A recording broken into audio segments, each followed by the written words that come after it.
Hello students, once again welcome back to the YouTube channel Computer World.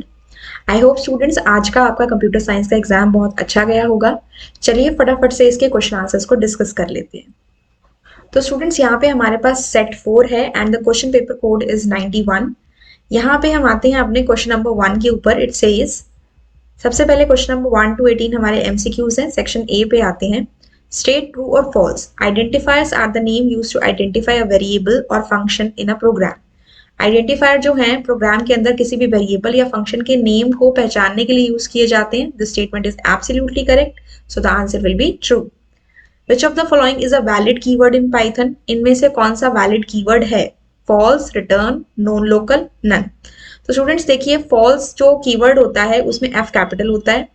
Non local जो keyword होता है उसमें underscore नहीं होता और स्पेस भी नहीं होता, और जो नन होता है उसमें एन कैपिटल होता है। लेकिन जो रिटर्न है हमारा, that's a valid keyword in Python. अगर आपको यहाँ से कीवर्ड चेक भी करने हैं तो आप पाइथन में जाएंगे और यहाँ से अपने कीवर्ड्स को चेक कर सकते हैं। जैसे कि हमने लास्ट वीडियो में बात करी थी, कीवर्ड मॉड्यूल को इंपोर्ट करके और उसके एक पर्टिकुलर वेरिएबल को यूज करके यू कैन चेक इट। कि यहाँ पे हमारे पास क्या रहता है, इंपोर्ट कीवर्ड, और नीचे हम लिख देते हैं कीवर्ड डॉट KW लिस्ट। जैसे ही आप ये देते हैं तो आपके सामने यहाँ पे सारे कीवर्ड्स आ जाएंगे। टोटल लेटेस्ट वर्जन में हमारे पास 35 कीवर्ड्स हैं। तो आप यहाँ पे देखो, नॉन लोकल जो है इसमें अंडरस्कोर नहीं है, ठीक है। जो फॉल्स है उसमें कैपिटल F है, जो नन है उसमें कैपिटल N है, ठीक है। तो रिटर्न जो है हमारे पास एक ऐसा कीवर्ड है जो एक वैलिड कीवर्ड है। आप यहाँ पे देख सकते हो, where we are having return, yes it is here, this is a keyword, right.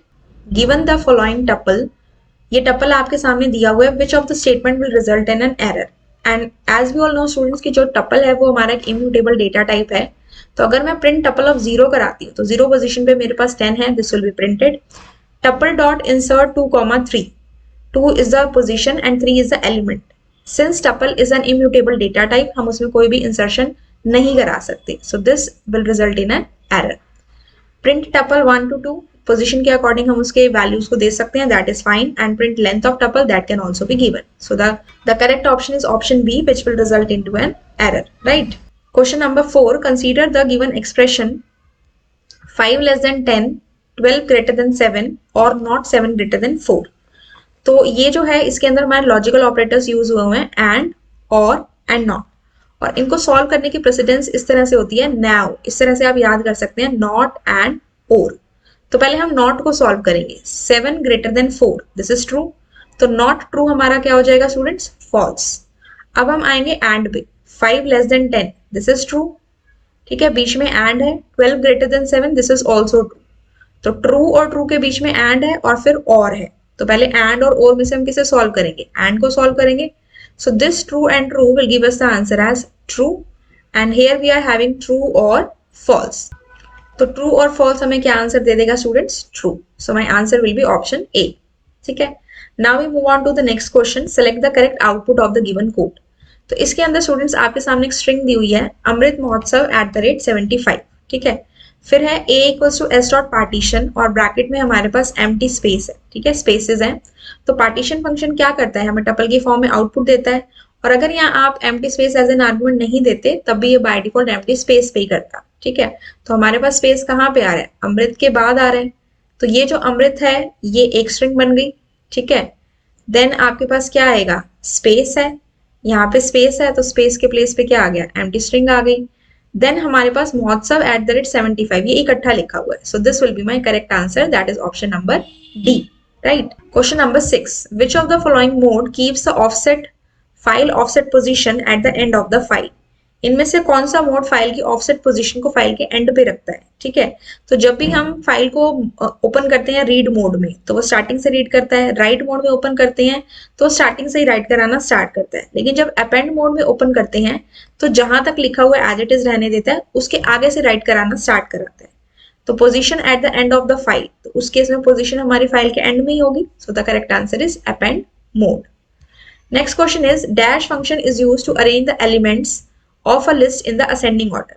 अगर हमें किसी लिस्ट के एलिमेंट्स को असेंडिंग ऑर्डर में अरेंज करना हो तो हम कौन से फंक्शन को यूज करेंगे, सॉर्ट, अरेंज, असेंडिंग या असॉर्ट। सो लिस्ट के अंदर हम यूज करते हैं स्टूडेंट्स सॉर्ट फंक्शन का, ताकि हम अपने एलिमेंट्स को असेंडिंग ऑर्डर में अरेंज कर सके। Next is which of the following operator will return either true और फॉल्स। इनमें से कौन सा ऑपरेटर हमें ट्रू और फॉल्स देगा? Plus equals to, not equal to, equal to, into equal to. तो ये तो हमारे हो गए augmented assignment operator, these two. ठीक है, ये हो गया नॉर्मल असाइनमेंट ऑपरेटर। तो जो हमें ट्रू और फॉल्स की फॉर्म में आंसर देगा दैट इज ऑप्शन बी। जैसे मैंने कहा 3 नॉट इक्वल टू 4 कह दिया, तो 3 जो है वो 4 के इक्वल नहीं है, that is why my answer will be true. तो B option is the correct answer of question number 8। Then question number 9, which of the following question number 9, which of the following statements would give an error after executing the following code. मेरे पास यहाँ पे student नाम की एक dictionary है जिसमें 2 की वैल्यू पेयर्स हैं, दिस एंड दिस। स्टूडेंट का नेम है और उसके मार्क्स हैं। इसने कहा प्रिंट स्टूडेंट 95। तो जब भी हम डिक्शनरी के नेम के साथ ब्रैकेट में कुछ भी देते हैं, that should be the key of the dictionary, और यहाँ पे पास की गई है वैल्यू। आप यहाँ देख सकते हो 95 इज माई वैल्यू। तो इस स्टेटमेंट में एरर आएगा हमारे पास, एक तो स्टेटमेंट 2 में एरर आएगा। देन इसने कहा स्टूड मुरुगन इक्वल्स टू 99, यानी कि मुरुगन के जो मार्क्स हैं वो 99 करने हैं, तो 100 के प्लेस पे यहाँ 99 हो जाएगा। देन इसने कहा प्रिंट स्टूड डॉट पॉप। अब इस डिक्शनरी के ऊपर इसने पॉप फंक्शन लगाया है, एंड वी नो दैट कि जो पॉप फंक्शन होता है वो हम किस में यूज करते हैं? We use it in the list, but जो डिक्शनरी में यूज होता है that is my function pop item. ठीक है, पॉप आइटम इसमें फंक्शन होता तो वो ठीक होता, बट पॉप फंक्शन भी मिस्टेक है, दैट इज वाई स्टेटमेंट 4 में भी आपका क्या आएगा? एरर आएगा। स्टेटमेंट 5 में डिक्शनरी को प्रिंट कराया, दैट इज फाइन। सो यहाँ से हमारा जो ऑप्शन हो गया that is option number D. Next is fill in the blanks. Dash is a number of tuples in a relation. Relation means table and tuple means जो आपकी table की रोज होती है। तो नंबर ऑफ रोज को हम क्या कहते हैं? एट्रीब्यूट, डिग्री, डोमेन, कार्डिनलिटी, उसे कहते हैं cardinality. Number of columns degree होती है, नंबर ऑफ रोज या टपल्स कह सकते हैं कार्डिनलिटी होती है। एट्रीब्यूट हम कॉलम को कहते हैं, और डोमेन होती है पूल ऑफ वैल्यूज जिसमें से हम डेटा को एक्सट्रैक्ट करके अपने टेबल में डालते हैं। ठीक है, the next is the syntax of seek function is. Seek function का सिंटेक्स दिया हुआ है, file object dot seek offset comma reference point. Seek function का काम होता है हमारे फाइल पॉइंटर को उस पर्टिकुलर पोजीशन पे लेके जाना। तो बाय डिफॉल्ट इसकी क्या वैल्यू होती है? 0 1 2 3 बाय डिफॉल्ट वैल्यू होती है 0। 0 का मतलब वो फाइल के स्टार्टिंग से स्टार्ट करेगा, 1 का मतलब वो फाइल के करंट जो फाइल पॉइंटर की करंट पोजीशन है वहां से स्टार्ट करेगा, और 2 का मतलब फाइल के एंड से स्टार्ट करेगा। Then question number 12 is dash clause is used with select statement to display the data in a sorted form with respect to a specified column. जब भी हमें कॉलम का डेटा किसी सॉर्टेड ऑर्डर में यानी कि असेंडिंग या डिसेंडिंग ऑर्डर में शो करना होता है, तो हम सेलेक्ट स्टेटमेंट के साथ कौन से क्लॉज को यूज करते हैं? Where, order by, having, distinct. तो इसके लिए हमारा आंसर होगा स्टूडेंट्स ऑर्डर बाय। कंडीशन देनी हो तो वेयर यूज होता है, सॉर्टिंग करनी हो असेंडिंग डिसेंडिंग में तो ऑर्डर बाय होता है, हैविंग ग्रुप ऑफ रोज के ऊपर लगा सकते हैं कंडीशन के लिए, और डिस्टिंक्ट जो होता है वो यूनिक वैल्यूज के लिए होता है। तो क्वेश्चन के अकॉर्डिंग करेक्ट आंसर क्या होगा students? Order by. Then next is fill in the blanks. Dash is used for point to point communication or unicast communication such as radar and satellite. Point two point communication, एक line में communication जैसे कि radar और satellite में होता है, वो उसमें किस चीज का यूज किया जाता है? इंफ्रारेड वेव्स, ब्लूटूथ, माइक्रोवेव्स या रेडियो वेव्स। तो उसमें यूज होती है स्टूडेंट्स हमारी माइक्रोवेव्स। ठीक है, नेक्स्ट है what will the following expression be evaluated to in Python. हमारे पास है 4 + 3 × 5 डिवाइडेड बाय 3 × 5 मॉडुलस 2। एक बार हम इसको दोबारा लिख लेते हैं। 4 + 3 × 5 डिवाइडेड बाय 3 - 5 मॉडुलस 2। ठीक है, इसको हम सॉल्व करते हैं। सबसे पहले हम सॉल्व करेंगे मल्टीप्लीकेशन और डिवीजन और मॉडुलस। तो सबसे पहले मल्टीप्लीकेशन आ रही है तो हम सॉल्व करेंगे। 4 + 3 × 5 बन गई हमारी 15। 15 डिवाइडेड बाय 3 - 5 मॉडुलस 2। अब हम नेक्स्ट लाइन में सॉल्व करेंगे अपने डिवीजन को। तो 4 + 15 को 3 से डिवाइड किया, डिवीजन ऑपरेटर आंसर देता है फ्लोटिंग पॉइंट फॉर्म में, तो ये हो गया 5.0 - 5 मॉडुलस 2। अब नेक्स्ट हो जाएगा 4 + 5.0, क्योंकि प्लस और मॉडुलस में से प्रेसिडेंस मॉडुलस की ज्यादा है। अब 5 मॉडुलस 2 को हमने सॉल्व किया, 2 × 2 = 4, रिमाइंडर बचा 1। अब हम 4 + 5.0 को ऐड करेंगे, हो गया 9.0, -1 करेंगे विच इज इक्वल टू 8.0। तो हमारा आंसर क्या हो जाएगा स्टूडेंट्स? 8.0। ठीक है, इसका ऑप्शन है correct option 8.0, right. Question number 15, which function return the sum of all elements in a list. List में अगर आपको सारे एलिमेंट्स का सम कराना है तो आप कौन से फंक्शन को यूज करेंगे? Count, sum, total, add, we'll use the function sum. ठीक है, fetch all function method fetches all the rows in a result set and returns a dash. जब हम fetch all method का यूज करते हैं तो हमारा जो आउटपुट आता है वो किस फॉर्म में आता है, tuple of list, list of tuple, list of string, tuple of string. तो कल ही हमने ये उसमें क्वेश्चन किया था इंटरफेस पाइथन विद MySQL के इंपॉर्टेंट क्वेश्चन में कि जब भी हम fetch all फंक्शन का यूज करते हैं तो हमारा आउटपुट किस फॉर्म में आता है, लिस्ट ऑफ टपल. एक ही लिस्ट होती है, इसके अंदर जितनी भी रोज होती हैं वो टपल की फॉर्म में हमारे पास रहती है. ठीक है, नेक्स्ट क्वेश्चन हमारे पास है question number 17, assertion and reason based question. First है assertion, to use a function from a particular module we need to import the module. किसी मॉड्यूल में से पर्टिकुलर फंक्शन को यूज करने के लिए हमें उसे इंपोर्ट करना होता है. Yes, it is true. Then reason है import statement can be written anywhere in the program before using a function from that module. import statement को हम पूरे प्रोग्राम में कहीं भी लिख सकते हैं, सिर्फ उससे पहले लिखना है कि जब हम उसके मॉड्यूल के फंक्शन को यूज कर रहे हैं. This is also right. So both are true and we can say that R is the correct explanation of A. तो इसका आंसर आपका बनना चाहिए ए. ठीक है, both are true and R is the correct explanation of A.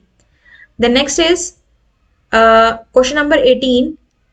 A stack is a LIFO structure. Stack में जो elements पास होते हैं वो last in first out form में होते हैं. इस प्रिंसिपल के ऊपर काम करते हैं. This is right. Any new element pushed into the stack always gets position at the index after the last existing element in the stack. जो भी एलिमेंट आप स्टैक में पुश करते हैं वो हमेशा आपके जो एलिमेंट्स दिए हुए हैं उनके लास्ट में ऐड होता है. लास्ट में मतलब टॉप पे ऐड होता है. तो this is also true. So both are true and R is the correct explanation for A. तो इसके लिए भी जो हमारा ए ऑप्शन है दैट इज करेक्ट. ठीक है, फाइन. सो ये हमारा सेक्शन ए कवर हो गया. अब आते हैं सेक्शन बी पे. सेक्शन बी कहता है Atharva is a Python programmer working on the program to find and return the maximum value from the list. The code has syntactical errors, यानी कि सिंटेक्स एरर है, तो आपको कोड को रीराइट करना है and you have to underline the corrections made. सबसे पहले हमने एक फंक्शन बनाया मैक्सनम जिसमें हमने आर्ग्यूमेंट पास की है एल. देन नेक्स्ट है max equals to l of 0. ठीक है, मैक्स एक वेरिएबल है जिसको वैल्यू प्रोवाइड की लिस्ट के 0 एलिमेंट की, लेकिन जब भी हम वैल्यू प्रोवाइड कराते हैं, सॉरी पोजीशन देते हैं, तो हम किस में देते हैं, स्क्वायर ब्रैकेट्स में. तो यहाँ पे राउंड ब्रैकेट्स ना आके क्या आएंगे, स्क्वायर ब्रैकेट्स. ठीक है. Then for a in l, ये लूप. ठीक है, if a greater than max, condition है, इफ स्टेटमेंट है तो यहाँ पे कॉलन का साइन आना चाहिए, वो नहीं है. देन मैक्स इक्वल्स टू ए. अब ये जो स्टेटमेंट है ना हमारी, ये इफ स्टेटमेंट के अंदर है, तो ये इंडेंटेशन में आनी चाहिए, थोड़ा सा गैप देके. तो यहाँ पे इंडेंटेशन आएगी, बाकी रिटर्न मैक्स फंक्शन के अंदर है. This is also fine. तो इसके अकॉर्डिंग हमारे 3 एरर बनते हैं. स्क्वायर ब्रैकेट्स हो गया हमारा, इंडेंटेशन हो गई और ये वाला कॉलन का साइन हो गया. ठीक है, वैसे 2 मार्क्स वाले क्वेश्चन में जनरली 4 एरर होते हैं तो 2 मार्क्स का बनता है. और सम ऑफ द स्टूडेंट्स में थिंक दैट यहाँ पे गैप है, लेकिन ये इतना बड़ा कोई एरर नहीं है. कई बार प्रिंटिंग में भी इस तरह से आ जाता है. ठीक है, और फंक्शन को कॉल नहीं किया गया तो वो भी एरर में नहीं है क्योंकि हमसे सिंटेक्स एरर पूछे गए हैं. ठीक है, तो मेनली जो हमें सामने दिख रहे हैं वो हमारे 3 एरर हैं. एक है स्क्वायर ब्रैकेट, एक है कॉलन का साइन और एक है इंडेंटेशन वाला. ठीक है, next is question number 20 A part, differentiate between wired and wireless transmission. तो जब हम वायर्स के थ्रू डेटा को ट्रांसफर करते हैं तो वो वायर ट्रांसमिशन हुआ. जब हम बिना वायर्स के डेटा को ट्रांसमिट करते हैं वो वायरलेस ट्रांसमिशन हुआ. वायर्ड में आप एग्जाम्पल बता सकते हैं coaxial cable, fibre optic cable, twisted pair cable, ethernet cable. और वायरलेस के हो गए radio wave, microwave, infrared wave and satellite. ठीक है, laser light, these all are the examples of wireless transmission. और पार्ट में कहता है differentiate between URL and domain name with the help of an example. URL की full form होती है uniform resource locator. Uniform resource locator. अब ये जो यूआरएल होता है ना, ये किसी भी वेबसाइट का पूरा एड्रेस होता है. जैसे कि मैंने लिखा https/ देन हमारा यहाँ पे लिखा www.google.com. ठीक है, तो इस केस में क्या होगा, ये जो हमारा पार्ट है ना https, ये h स्मॉल आएगा यहाँ पे, ये हमारा प्रोटोकॉल है. ठीक है, उसके बाद हमारी वेबसाइट का पूरे का नेम है. ये जो है ना, दिस इज माई यूआरएल पूरा का पूरा. ठीक है, लेकिन अगर मैं इसमें से सिर्फ इतना पार्ट ले लूँ www.google, सॉरी सिर्फ मैं इतना पार्ट ले लूँ google.com, तो ये मेरा क्या है, this is my domain name. ठीक है, तो यूनिफॉर्म रिसोर्स लोकेटर के अंदर हमारी वेबसाइट का पूरा एड्रेस आता है जिसमें प्रोटोकॉल आता है, हमारे सर्वर का नाम आता है और हमारे डोमेन का नाम आता है. ठीक है, लेकिन जो हमारा डोमेन नेम होता है उसमें सिर्फ हमारी वेबसाइट का नेम आता है, जैसे google.com. और डोमेन नेम क्यों दिया जाता है, क्योंकि हर वेबसाइट का अपना एक आईपी एड्रेस होगा. लेकिन आईपी एड्रेस डिजिट्स में होता है और उसको लर्न करना मुश्किल है, इसलिए हर वेबसाइट को एक नाम दे दिया जाता है, that is known as a domain name. ठीक है, डोमेन नेम यूआरएल का पार्ट होता है और यूआरएल अपने आप में पूरा एक पाथ होता है किसी भी वेबसाइट का। ठीक है, देन नेक्स्ट है हमारे पास क्वेश्चन नंबर 21 का ए पार्ट। क्वेश्चन नंबर 21 का ए पार्ट हमें कहता है given is a Python list declaration. एक लिस्ट दी हुई है हमें पाइथन की, लिस्ट का नाम है लिस्ट ऑफ नेम्स। ठीक है, इसमें स्ट्रिंग है, लिस्ट ऑफ स्ट्रिंग है, write the output of list of names -1 -4 -1। तो इसके अंदर -1 पोजीशन मेरी ये है, this is -2, this is -3 and this is -4। तो जो एंडिंग पोजीशन होती है उससे एक पहले तक लेना है, यानी कि हमें कहाँ तक लेना है, यहाँ तक लेना है। लेकिन स्टार्ट कहाँ से करना है, -1 से। तो पहले मेरे पास आएगा रजत, देन आएगा राजन एंड देन आएगा मेरे पास Ashish. Rajat, Rajan and Ashish in the form of a list of string. ठीक है, next is consider the following tuple declaration, write the output of tuple 1 dot index 20। Index मीन्स मुझे उसकी इंडेक्स बतानी है, किसकी, जो ब्रैकेट में एलिमेंट है। तो ये मेरी पोजीशन 0 है, ये मेरी पोजीशन 1 है, ये मेरी पोजीशन 2 है, इस पूरे की पोजीशन 3 है और 40 की पोजीशन 4 है। तो 20 मेरे पास 2 बार आ रहा है, एक बार 1 पोजीशन पे और एक बार इस पूरे टपल के अंदर आ रहा है। ठीक है, लेकिन जब भी हमें इस तरह का फंक्शन दिया होता है तो हमें उसकी फर्स्ट अकरेंस की पोजीशन चेक करनी होती है, which is position number 1। So the answer of this part will be 1। ठीक है, नेक्स्ट क्वेश्चन है हमारे पास, explain the concept of alternate key in the relational database management system with an appropriate example. अब देखो स्टूडेंट्स, ऑल्टरनेट की हमने पढ़ा था क्या होती है, डिफरेंट टाइप की कीज होती हैं टेबल के अंदर। सबसे पहले होती है प्राइमरी की, हमारे टेबल का वो कॉलम जिसमें सारी यूनिक वैल्यूज हो और नल वैल्यूज ना हो। फिर उसके जैसी जो, अगर मैं टेबल में एक कॉलम को प्राइमरी की सेट कर चुकी हूँ और मेरे पास कोई और कॉलम ऐसा है जिसके अंदर यूनिक वैल्यूज और नॉट नल वैल्यूज हैं, तो उसे हम कैंडिडेट की भी मान सकते हैं और ऑल्टरनेट की भी मान सकते हैं। कई बार हम ये भी कह देते हैं कि जो कैंडिडेट की नहीं है वो ऑल्टरनेट की है, यानी कि कोई और ऐसा कॉलम जिसके अंदर सारी यूनिक या नल वैल्यूज है वो हमारी क्या है, ऑल्टरनेट की। प्राइमरी की को छोड़ के बाकी सब में जो यूनिक और नल वैल्यूज होती है ना, वो कैंडिडेट की या ऑल्टरनेट की हो सकती है। ठीक है, आप एग्जांपल दे सकते हो, जैसे स्टूडेंट नाम की टेबल है, उसमें मैंने ले लिया रोल नंबर, ले लिया उसका आधार कार्ड का नंबर, ले लिया और उसकी आईडी ले ली। अगर मैंने रोल नंबर को बना दिया सपोज प्राइमरी की, ठीक है, और आधार कार्ड, मान लो आधार कार्ड का जो नंबर है वो मेरी कैंडिडेट की है, ठीक है, तो मैं आईडी को क्या कह सकती हूँ, ये मेरी क्या हो गई, ऑल्टरनेट की हो गई, क्योंकि रोल नंबर भी सारे यूनिक होंगे, नल नहीं होंगे, आधार कार्ड का नंबर भी नल नहीं होगा, यूनिक होगा। Same is the case with the ID. ठीक है, ऐसे आप एग्जांपल दे सकते हो छोटा सा टेबल बना के। देन क्वेश्चन नंबर 23 कहता है, write the full forms of the following. Very easy, HTML hyper text transfer protocol. What is the full form, hyper text transfer protocol. ठीक है, then we have TCP/IP। TCP/IP होता है हमारा transmission control protocol. ठीक है, ये हो गया। Then what is the need of protocol. Protocol हम इसलिए यूज करते हैं बिकॉज जब भी हमें इंटरनेट के ऊपर फाइल्स को या डेटा को ट्रांसमिट कराना होता है तो we need some rules and regulations, और सिंस उन रूल्स एंड रेगुलेशंस को यूज करना होता है ताकि हमारा डेटा प्रॉपरली अच्छे तरीके से ट्रांसमिट हो जाए, that is why we need the protocols. Protocol का नीड ट्रांसफरिंग ऑफ डेटा में उसी के जैसा है जैसे इंग्लिश या हिंदी लैंग्वेज में हमें ग्रामर की नॉलेज होनी चाहिए। ठीक है, तो जो हमें रूल्स और रेगुलेशंस लैंग्वेज में चाहिए होते हैं, इसी तरह से इंटरनेट पर डेटा को ट्रांसफर करने के लिए हमें प्रोटोकॉल चाहिए होता है ताकि हमारा जो डेटा है वो इजीली अच्छे से और प्रॉपरली ट्रांसफर हो सके। ठीक है, next is write the output of the code given below. हमें इसका आउटपुट लिखना है। तो आउटपुट में देखो क्या है, सबसे पहले यहाँ पे एक फंक्शन बनाया है शॉर्ट सब के नाम से, 2 आर्ग्यूमेंट इसमें पास है, लिस्ट एंड एन। अब मेन में सब्जेक्ट नाम की हमारी एक लिस्ट है, इसमें लिस्ट में एलिमेंट्स है CS, Hindi, physics, chemistry, maths. अब हमने यहाँ से फंक्शन को कॉल किया तो सब्जेक्ट की वैल्यू जाएगी लिस्ट के पास, यानी कि ये लिस्ट जाएगी इसके पास। ठीक है, यानी कि अब ये जो लिस्ट है इसके 2 नाम हो गए, सब्जेक्ट और LST। ठीक है, और इसके बाद n के अंदर कितनी वैल्यू चली गई, 5। ये जो फंक्शन कॉलिंग हुई इससे हम फंक्शन की डेफिनेशन पे पहुंचेंगे। For i in range 0 to n, n की वैल्यू हमारे पास है स्टूडेंट्स 5। जो एंडिंग वैल्यू होती है उससे कम तक लेना है, तो जो हमारी i की वैल्यू है वो कहाँ से कहाँ तक जाएगी, 0 से 4 तक, 0 1 2 3 4। अब इसने कहा कि लेंथ ऑफ लिस्ट अगर ग्रेटर देन 4 है, इसमें कितने एलिमेंट्स है, 1 2 3 4 एंड 5। तो लिस्ट की लेंथ कितनी है, 5 ग्रेटर देन 4, कंडीशन क्या है, ट्रू है। क्या कर दो, लिस्ट के i पोजीशन पे i+i कर दो। आई की पोजीशन स्टार्टिंग में कितनी है, 0 है, 0 पोजीशन पे मेरे पास क्या है, सी एस है। तो C S plus C S अगर मैं करूं तो मेरे पास क्या हो जाएगा, सी एस हो जाएगा, सी एस।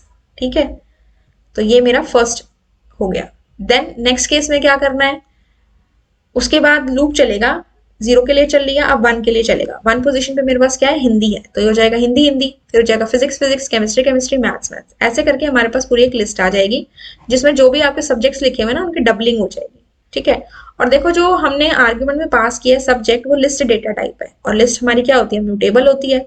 तो जो भी चेंजेस हम फंक्शन के अंदर करते हैं म्यूटेबल डेटा टाइप के लिए वो बाहर भी रिफ्लेक्ट होते हैं। सो दैट इज वाई जो भी चेंजेस लिस्ट में किए वो हमारे सब्जेक्ट में भी रिफ्लेक्ट हुए। तो हमारे पास आउटपुट में क्या आ जाएगा, हर सब्जेक्ट दो दो बार आ जाएगा लिस्ट ऑफ स्ट्रिंग की फॉर्म में। तो जब हम इसको प्रिंट कराएंगे will get C S, then Hindi Hindi, physics physics, chemistry chemistry, maths maths. ठीक है, understood this thing? So this is the output, right? Next is write the output of the code given below. The value of a is 30। यहाँ से हमने एक function बनाया call जिसमें हमने argument pass किया x। अब हम मेन पे आते हैं, x value is 20, print call 35 end equals to hash. ये जो 35 वैल्यू है किसके पास पहुंचेगी, x के पास, ग्लोबल a। फंक्शन के अंदर कोई वैल्यू दे नहीं रखी है a की, तो ये बस कंफ्यूज करने के लिए यहाँ पे डाला गया है। a की वैल्यू हम इसमें क्या यूज करेंगे, 30। ठीक है, तो 30 मॉडुलस 2 इक्वल्स टू 0। 30 को 2 से डिवाइड करें तो रिमाइंडर 0 आ रहा है, कंडीशन इज ट्रू। तो x की वैल्यू हमारी क्या हो जाएगी, x प्लस a। यहाँ पे स्टूडेंट्स देखिए हमारे पास 30 मॉडुलस 2 इक्वल्स टू 0 है, कंडीशन इज ट्रू। और x की वैल्यू हमारे पास कितनी गई है यहाँ पे, 35। सो x की वैल्यू हमारे पास कितनी हो जाएगी, x प्लस a, यानी कि 35 plus 30 which is equal to 65। 35 plus 30 हो गया, जिसकी वैल्यू हमारी कितनी होगी, 65। तो पहली लाइन में हमारे पास आउटपुट आया 65 हैश। ठीक है, ठीक है, एंड इक्वल्स टू हैश था। उसके बाद हमने फंक्शन को दोबारा कॉल किया, हमारे पास है वैल्यू ऑफ एक्स एस 40। तो 40 गई एक्स के पास, ए की वैल्यू भी हमारी 30 है। 30 मॉडुलस 2 इक्वल्स टू 0, कंडीशन हमारी क्या है, ट्रू है। तो इस केस में हमारे पास क्या हो जाएगा, x equals to x plus a. तो x की वैल्यू हमारे पास कितनी है, the value of x is 40 and a की वैल्यू हमारे पास कितनी है, 30। तो हमारे पास x की वैल्यू कितनी होगी students, 70। The value of x is 70 और इसके बाद हमने लगा दिया एट द रेट। ठीक है, तो जो हमारा आउटपुट आएगा वो किस तरह से आएगा, 65 हैश और सेम लाइन में आ जाएगा हमारा 70 एट द रेट, क्योंकि एंड आर्ग्यूमेंट लगी हुई है तो आउटपुट हमारा किस में रहेगा, सेम लाइन में। ठीक है, next is differentiate between char and varchar data types in SQL. Char और वैरकैर डेटा टाइप में क्या डिफरेंस होता है, कैर जो डेटा टाइप होता है it is used for the fix length string, और वैरकैर जो होता है वो वेरिएबल लेंथ स्ट्रिंग के लिए यूज होता है। कैर डेटा टाइप जब आप लेते हैं तो मेमोरी की वेस्टेज होती है, लेकिन जब आप वैरकैर लेते हो तो मेमोरी की वेस्टेज नहीं होती है। फॉर एग्जाम्पल, अगर मैं एक टेबल है स्टूडेंट, उसमें मैं नेम नाम का एक कॉलम लेती हूँ जिसमें मैंने साइज दे दिया कैर और मैंने यहाँ पे दे दिया 10। ठीक है, और एक मैंने ले लिया नेम और इसमें मैंने कह दिया वैरकैर और यहाँ पे मैंने साइज अगेन क्या ले लिया, 10 ले लिया। ठीक है, साइज देना पड़ता है आपको। अब मान लो मैंने यहाँ पे क्या किया, नेम मैंने लिया रिया। ठीक है, अब मेरे पास साइज तो 10 कैरेक्टर्स का है, लेकिन मैंने इसमें जो कैरेक्टर्स डाले हैं वो 4 हैं। ठीक है, तो बाकी के जो 6 स्पेसेस हैं वो वेस्ट हो रहे हैं कैर डेटा टाइप की वजह से। ठीक है, लेकिन अगर आप वैरकैर लेते हो तो 4 कैरेक्टर्स तो ऑक्यूपाई हो गए, लेकिन बाकी के जो 6 बचे ना वो वेस्टेज नहीं करेगा, वो सब किसी और को प्रोवाइड करा देगा। ठीक है, so that is the thing. और सिमिलैरिटी ये होती है कि दोनों ही हमारे टेक्सचुअल या अल्फान्यूमेरिक डेटा के लिए यूज किए जाते हैं। ठीक है, next question, name any two DDL and DML commands. DDL commands में हमारे पास कौन कौन सी आती हैं students, create, alter and drop. तीनों में से आप कोई भी लिख सकते थे। एंड DML कमांड्स में हमारे पास कौन कौन सी आती है, मीन सेलेक्ट, कौन कौन सी आती है student, select, insert, delete, update. Select, insert, then delete and then update. ठीक है, ये कमांड्स है हमारे पास, right. Now we have section C, question number 26, A part. Consider the following table, loan and borrower. Table is loan and table is borrower, and we have to tell how many rows and columns will be there in the natural join of these two tables. अगर हम इन दोनों table का natural join करते हैं तो दोनों में रोज और टेबल्स कितनी होंगी। तो स्टूडेंट्स, नेचुरल ज्वाइन का मतलब होता है दो टेबल्स को ज्वाइन करना, जिसमें कि जहां पे दोनों के कॉमन कॉलम की वैल्यूज मैच करती है उसके अकॉर्डिंग इसमें ज्वाइनिंग होती है। तो जो टोटल नंबर ऑफ कॉलम्स होते हैं वो इसमें ऐड हो जाते हैं, लेकिन वो कॉलम सिर्फ एक बार आता है जो दोनों में सेम होता है। जैसे कि यहाँ पे मेरे पास लोन नंबर है, बी नेम है, अमाउंट है, और यहाँ पे मेरे पास है कस्टमर नेम और लोन नंबर। तो दोनों टेबल में जो लोन नंबर है that is a common column, common field, तो ये हमारा सिर्फ एक बार आएगा। एंड बाकी जो हमारे कॉलम बचेंगे that is loan number, then हमारा बी नेम, एंड देन हमारा अमाउंट, एंड देन हमारा कस्टमर नेम। तो ये 4 कॉलम्स हमारे पास आएंगे। तो नंबर ऑफ कॉलम्स हो गए हमारे पास स्टूडेंट्स 4। और नंबर ऑफ रोज कितनी होंगी, अगर हम इनके लोन नंबर को आपस में मैच करें तो यहाँ पे भी 170 है, यहाँ पे भी 170 है, ठीक है। यहाँ पे भी 230 है और यहाँ पे भी 230 है, but 171 is not there in both the tables. इस केस में जो दो मैचिंग रोज है हमारे पास they are 2, so the total number of columns will be 4 and total number of rows will be 2 in the natural join of these two tables. Question number 26b part says write the output of the queries based on the table worker given below. हमारे पास ये table है worker, इसमें कुछ fields हैं, worker ID, first name, last name, city and state, ठीक है। यहाँ पे हमें क्वेश्चन में दिया हुआ है select first name comma city from worker order by state descending. हमें दो चीजें चाहिए, एक चाहिए फर्स्ट नेम, एक चाहिए सिटी। किसके सॉर्टेड ऑर्डर में चाहिए, स्टेट के। तो स्टेट के नाम हम किस फॉर्म में देखेंगे, Z to A में। तो यहाँ पे हमारे पास सबसे पहले उत्तर प्रदेश, ठीक है, उसके अकॉर्डिंग उसका फर्स्ट नेम बनेगा साहिल एंड सिटी इज कानपुर। तो यहाँ पे आपने जो टेबल आउटपुट की बनानी है वो फर्स्ट नेम हो जाएगी, कॉलम का नाम आपने वही देना जो टेबल में दिया हुआ है, और ये सिटी हो जाएगी। यहाँ पे आ गया साहिल और यहाँ आ गया कानपुर। देन नेक्स्ट देखो उत्तर प्रदेश दोबारा से है, तो हम ये वाले रिकॉर्ड को लिखेंगे that is Veda and Kanpur, ठीक है। ये फर्स्ट नेम और सिटी हो गई स्टूडेंट की, इस वर्कर की। देन नेक्स्ट है हमारे पास उत्तर प्रदेश के बाद Z to A में हमारे पास क्या आ जाएगा, पंजाब आ जाएगा। तो हम इसका लिख देंगे समीर एंड रूपनगर, नेक्स्ट हो जाएगा, नेक्स्ट रिकॉर्ड। फिर हमारे पास क्या आएगा स्टूडेंट्स, H होगा दैट इज हरियाणा। हरियाणा में हमारे पास है माहिर एंड सोनीपत, ये हो गया नेम एंड सिटी।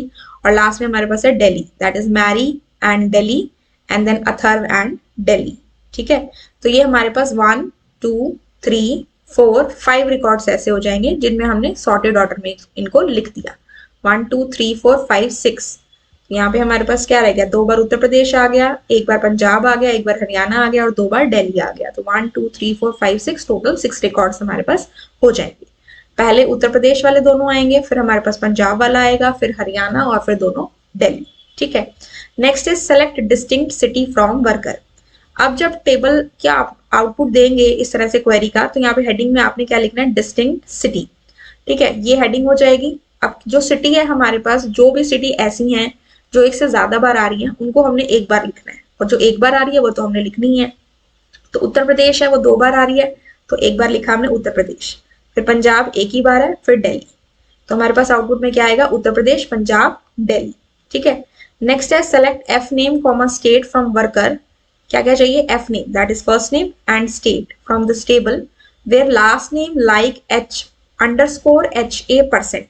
अंडरस्कोर का मतलब इसके प्लेस पे एक कैरेक्टर हो, उसके बाद HA हो, और HA के बाद परसेंटेज लगा हुआ है। परसेंटेज का मतलब कितने भी कैरेक्टर्स हो सकते हैं। हमें क्या चाहिए, फर्स्ट नेम और हमें चाहिए स्टेट, ठीक है। तो इसके लिए हमने क्या किया, सबसे पहले हम देखेंगे कि HA किसके लास्ट नेम में आ रहा है, और उससे पहले एक कैरेक्टर है। देखो HA इसमें आ रहा है, इससे पहले इसमें एक कैरेक्टर है, HA इसमें भी आ रहा है, इससे पहले इसमें एक कैरेक्टर है, और HA इसमें भी आ रहा है और इसमें भी आ रहा है, और इनसे भी पहले हमारे पास एक कैरेक्टर है। तो खान, शर्मा, भारद्वाज, शर्मा ये है। हमें इनकी फर्स्ट नेम और स्टेट चाहिए। तो इसका फर्स्ट नेम है साहिल, स्टेट है उत्तर प्रदेश। शर्मा में फर्स्ट नेम है माहिर और स्टेट है हरियाणा। फिर हमारे पास यहाँ पे है अथर्व, फर्स्ट नेम और स्टेट है दिल्ली। और फिर है हमारे पास फर्स्ट नेम वेदा और स्टेट है उत्तर प्रदेश। तो इस तरह से हमने अपना आउटपुट देना है। हेडिंग्स में हम दे देंगे फर्स्ट नेम एंड स्टेट, ठीक है students. Next is select city comma count star from worker group by city. अब आपने सिटी के अकॉर्डिंग ग्रुपिंग करनी है, तो हमारे पास यहाँ पे 2 कॉलम हो जाएगी, एक तो सिटी हो जाएगा और एक हमारा काउंट स्टार हो जाएगा। तो काउंट स्टार तो क्या करता है, काउंट करता है, ठीक है। तो इस सिटी में सबसे पहले क्या आ जाएगा, उत्तर प्रदेश पूरा लिखना है आपको। उत्तर प्रदेश कितनी बार है, 2 बार है, तो इसका काउंट हो गया 2। फिर पंजाब आया, पंजाब कितनी बार है, 1 बार है। फिर हमारे पास दिल्ली आया, दिल्ली कितनी बार है, 1 बार है, 2 बार है। और फिर हमारे पास हरियाणा आया, हरियाणा कितनी बार है, एक बार है। ठीक है, तो इस तरह से आपको इसका आउटपुट देना है। हमने सिटी के अकॉर्डिंग ग्रुपिंग कर दी, यानी कि ये सिटी कितनी बार आ रही है काउंट करके हमने नेक्स्ट फील्ड में लिखवा दिया, राइट। नेक्स्ट है write the definition of the Python function name long lines which reads the content of the text file name lines.txt। हमें एक फंक्शन बनाना है लॉन्ग लाइन्स के नाम से जो इस फाइल के कंटेंट को रीड करेगा lines.txt और it will display those lines from the file which have at least 10 words in it. और हमें वो लाइन्स डिस्प्ले करके दिखाएगा जिसमें कम से कम 10 वर्ड्स हैं। जैसे कि अगर फाइल का कंटेंट ये है तो जिस लाइन में 10 से ज्यादा वर्ड्स हैं वो हमारी ये दो लाइन, तो हमारा आउटपुट ये आना चाहिए। ठीक है, तो इसके लिए हम पाइथन पे मूव ऑन करते हैं। सबसे पहले यहाँ पे हमने लिखा डेफ लॉन्ग और यहाँ पे हमने फंक्शन का नाम लिख दिया जो हमें क्वेश्चन में प्रोवाइडेड है, लॉन्ग लाइन्स हो गया। देन हमारे पास है f equals to open, file का नाम हम लिखेंगे, फाइल का नाम इज lines.txt। ठीक है, इसके बाद हमारा नेक्स्ट है, यहाँ से हम अपने फाइल के नाम को कोट्स में डालेंगे। एंड बाय डिफॉल्ट जो हमारी फाइल है वो किस मोड में ओपन होती है, रीड मोड में। अगर आप रीड मोड देते हो वेल एंड गुड, नहीं देते तब भी वो किस में ओपन होगी, रीड मोड में। ठीक है, अब हमें देखो लाइन्स में कितने नंबर ऑफ वर्ड्स हैं वो चेक करना है। तो पहले हम अपने फाइल के डेटा को रीड करेंगे, तो हम इसमें क्या लगाएंगे, रीड लाइन्स फंक्शन। जैसे मैंने कहा data is equal to f dot read lines, तो रीड लाइन्स फंक्शन क्या करेगा, लाइन्स को रीड करेगा as in the form of list of string. पहली लाइन एक स्ट्रिंग बन गई, ठीक है, एक लिस्ट में बन गई, फिर इस तरह से पहली लाइन एक स्ट्रिंग बन गई, फिर दूसरी एक स्ट्रिंग बन गई, और वो सारा डेटा किस में है, एक लिस्ट के अंदर। ठीक है, फिर हमने क्या किया, एक एक करके सारी लाइन को रीड कराएंगे। तो हमने कहा फॉर आई इन डेटा, ठीक है, एक एक करके सारी लाइन को रीड कराएंगे। और यहाँ पे हमारे पास क्या है, हम क्या कहेंगे, हमने एक वेरिएबल ले लिया a is equal to i dot split, हमने उसके ऊपर स्प्लिट फंक्शन लगा दिया। ठीक है, इसके बाद हम ये चेक करेंगे if length of a is greater than और इक्वल टू 10, अगर इसकी length greater than equal to 10 है तो उस केस में क्या हो जाए, उस लाइन को हमें प्रिंट कराना है। तो वो लाइन किसके अंदर है, a के अंदर है, तो विल से a। और लास्ट में हमने इस फंक्शन को क्या कर देना है, कॉल कर देना है, long lines. For example students, यहाँ पे हमारे पास ये जो डेटा है ये फाइल के अंदर है जो आपको स्क्रीन पे दिख रहा है इन द क्वेश्चन।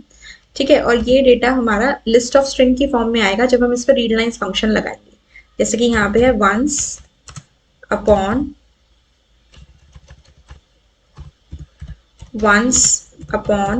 ऐसे करके हमारा डेटा आता जाएगा, फिर हमारी नेक्स्ट लाइन आएगी एंड सो ऑन। और ये जो जितना भी हमारा डेटा आएगा वो हमारा किस फॉर्म में आएगा, it will come in the form of a list of string बनेगी। फिर मैंने कहा फॉर आई इन डेटा, तो फॉर आई इन डेटा वाली जो लाइन है वो क्या करेगी, इसमें से पहली लाइन को लेगी। मैंने इसको कहा a is equal to i dot split, तो यहाँ पे मेरे पास जो डेटा आया जब मैंने इसके ऊपर स्प्लिट फंक्शन लगाया तो वो कैसे बना, यहाँ पे जो वंस है वो एक मेरा स्ट्रिंग बन गया, फिर मेरे पास जो अपॉन है वो अलग से मेरी क्या बन गई, स्ट्रिंग बन गई। ठीक है, ऐसे करके वंस अपॉन अ टाइम जो है वो मेरी लिस्ट के अंदर अलग अलग स्ट्रिंग की फॉर्म में बन गई। ठीक है, फिर हमने क्या किया, हमने कहा if length of a equals to 10। अब ये हमारी एक लिस्ट के अंदर है, ठीक है, वंस अपॉन अ टाइम जो पूरी लाइन है, अगर इस पूरे की लेंथ 10 से ज्यादा है या 10 के इक्वल है तो हमें उस लाइन को प्रिंट करा देना है। तो जैसे ही ये उसको चेक करेगा कि जिसकी लेंथ अगर 10 से ज्यादा बन रही है तो ये उसको प्रिंट करा देगा। ठीक है, so this is the code of this question, right. Next पे मूव ऑन करते हैं। Next question is write a function count D words in Python. आपको ये फंक्शन बनाना है count D words to count those words ending with the digit in a text file details.txt। हमारी file का नाम है details.txt, फंक्शन का नाम है काउंट डी वर्ड्स। तो हमें क्या करना है, वो वर्ड काउंट करने हैं जो हमारे डिजिट से एंड हो रहे। ठीक है, अब जो भी हमारे टेक्स्ट फाइल के अंदर डेटा होता है वो स्ट्रिंग के फॉर्म में होता है, और हमें पता है कि स्ट्रिंग के अंदर हम इंडेक्सिंग कर सकते हैं बैकवर्ड और फॉरवर्ड। और जो हमारी किसी भी वर्ड का जो लास्ट पोजीशन होती है वो क्या होती है, -1 पोजीशन होती है।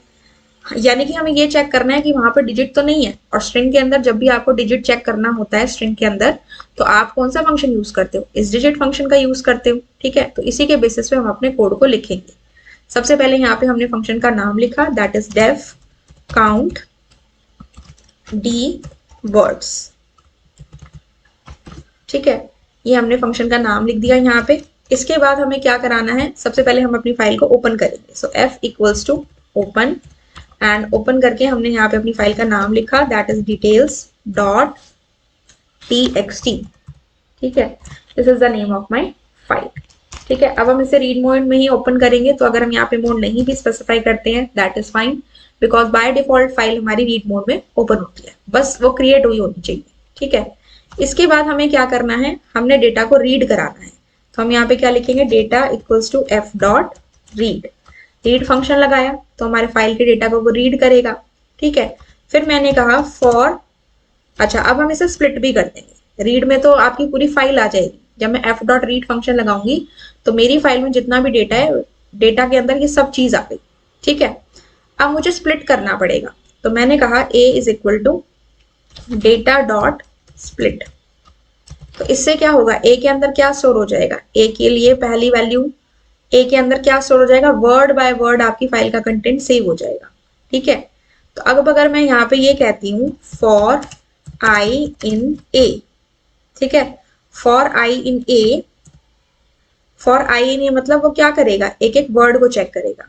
ठीक है, for I in A, if क्या कराना है, हमने चेक करना है कि जो लास्ट पोजीशन है हर वर्ड की वो डिजिट तो नहीं है, तो इसकी पोजीशन क्या होती है लास्ट की, -1। इफ आई ऑफ -1 डॉट, अभी हमने डिस्कस किया हम कौन से फंक्शन को यूज करेंगे, इस डिजिट।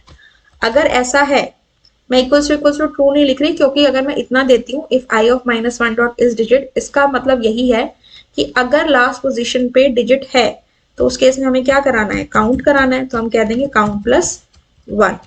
तो इसके लिए हमें यहाँ पे एक वेरिएबल लेना पड़ेगा काउंट, जिसकी वैल्यू हम 0 ले लेंगे ऊपर। काउंट प्लस 1 करा दिया, और लास्ट में हम क्या करा देंगे, प्रिंट करा देंगे count of words with digits are, हमने कौन से वेरिएबल में स्टोर किया है, काउंट में। तो हम इसमें क्या लिख देंगे, काउंट। ठीक है, बस इतना आपको करना है, ये आपने पूरी कोडिंग लिख दी, और इसके बाद आपको क्या करना है, अपने फंक्शन को कॉल कर देना है। जब आप इसे रन करके देखेंगे तो आप यहाँ पे क्या पाएंगे, you will find the number of words जो कि हमारे डिजिट से स्टार्ट हो रहे हैं। ठीक है, तो यहाँ पे लास्ट में आपने फंक्शन को कॉल कर देना है, काउंट अंडरस्कोर डी वर्ड्स। ठीक है, so this is how you have to solve this coding program, and इस तरह से हम अपने क्वेश्चन को सॉल्व करेंगे। ठीक है, सबसे पहले हमने फाइल को ओपन किया, काउंट करना है तो काउंट वेरिएबल 0 ले लिया, डेटा फाइल में से रीड कराया तो रीड फंक्शन लगाने पे पूरा डेटा रीड होगा, देन स्प्लिट किया उसे ताकि वर्ड बाय वर्ड हम अपने डेटा को रीड कर सकें और हर वर्ड के लास्ट पोजीशन को चेक कर सकें। ठीक है, so this is the way you have to do the coding of this question. Now we move on to the next question, question number 28। A part, write the SQL queries based on the relations computer and sales given below। हमारे पास दो table है, एक है computer, एक है sales. अब इसके लिए हमें क्वेरीज लिखनी है। तो सबसे पहली क्वेरी है सेलेक्ट मिन price comma max price from computer. Actually इसमें हमें आउटपुट लिखना है, तो यहाँ पे सबसे पहले हमें देखना है मिनिमम प्राइस और मैक्सिमम प्राइस कौन सा है फ्रॉम द टेबल कंप्यूटर। तो इस टेबल के अंदर मिनिमम प्राइस अगर हम देखें तो that is 200, and maximum price अगर हम देखें दैट इज 4300। तो आप हेडिंग दोगे मिन ब्रैकेट में प्राइस, फिर दोगे मैक्स ब्रैकेट में प्राइस, और दोनों की वैल्यूज लिख दो, मिन वाले में 200, मैक्स वाले में 4300। ठीक है, next question, select company comma count star from computer, group by company having count of company greater than 1। क्या चाहिए, कंपनी, और वो कंपनी कितनी बार है।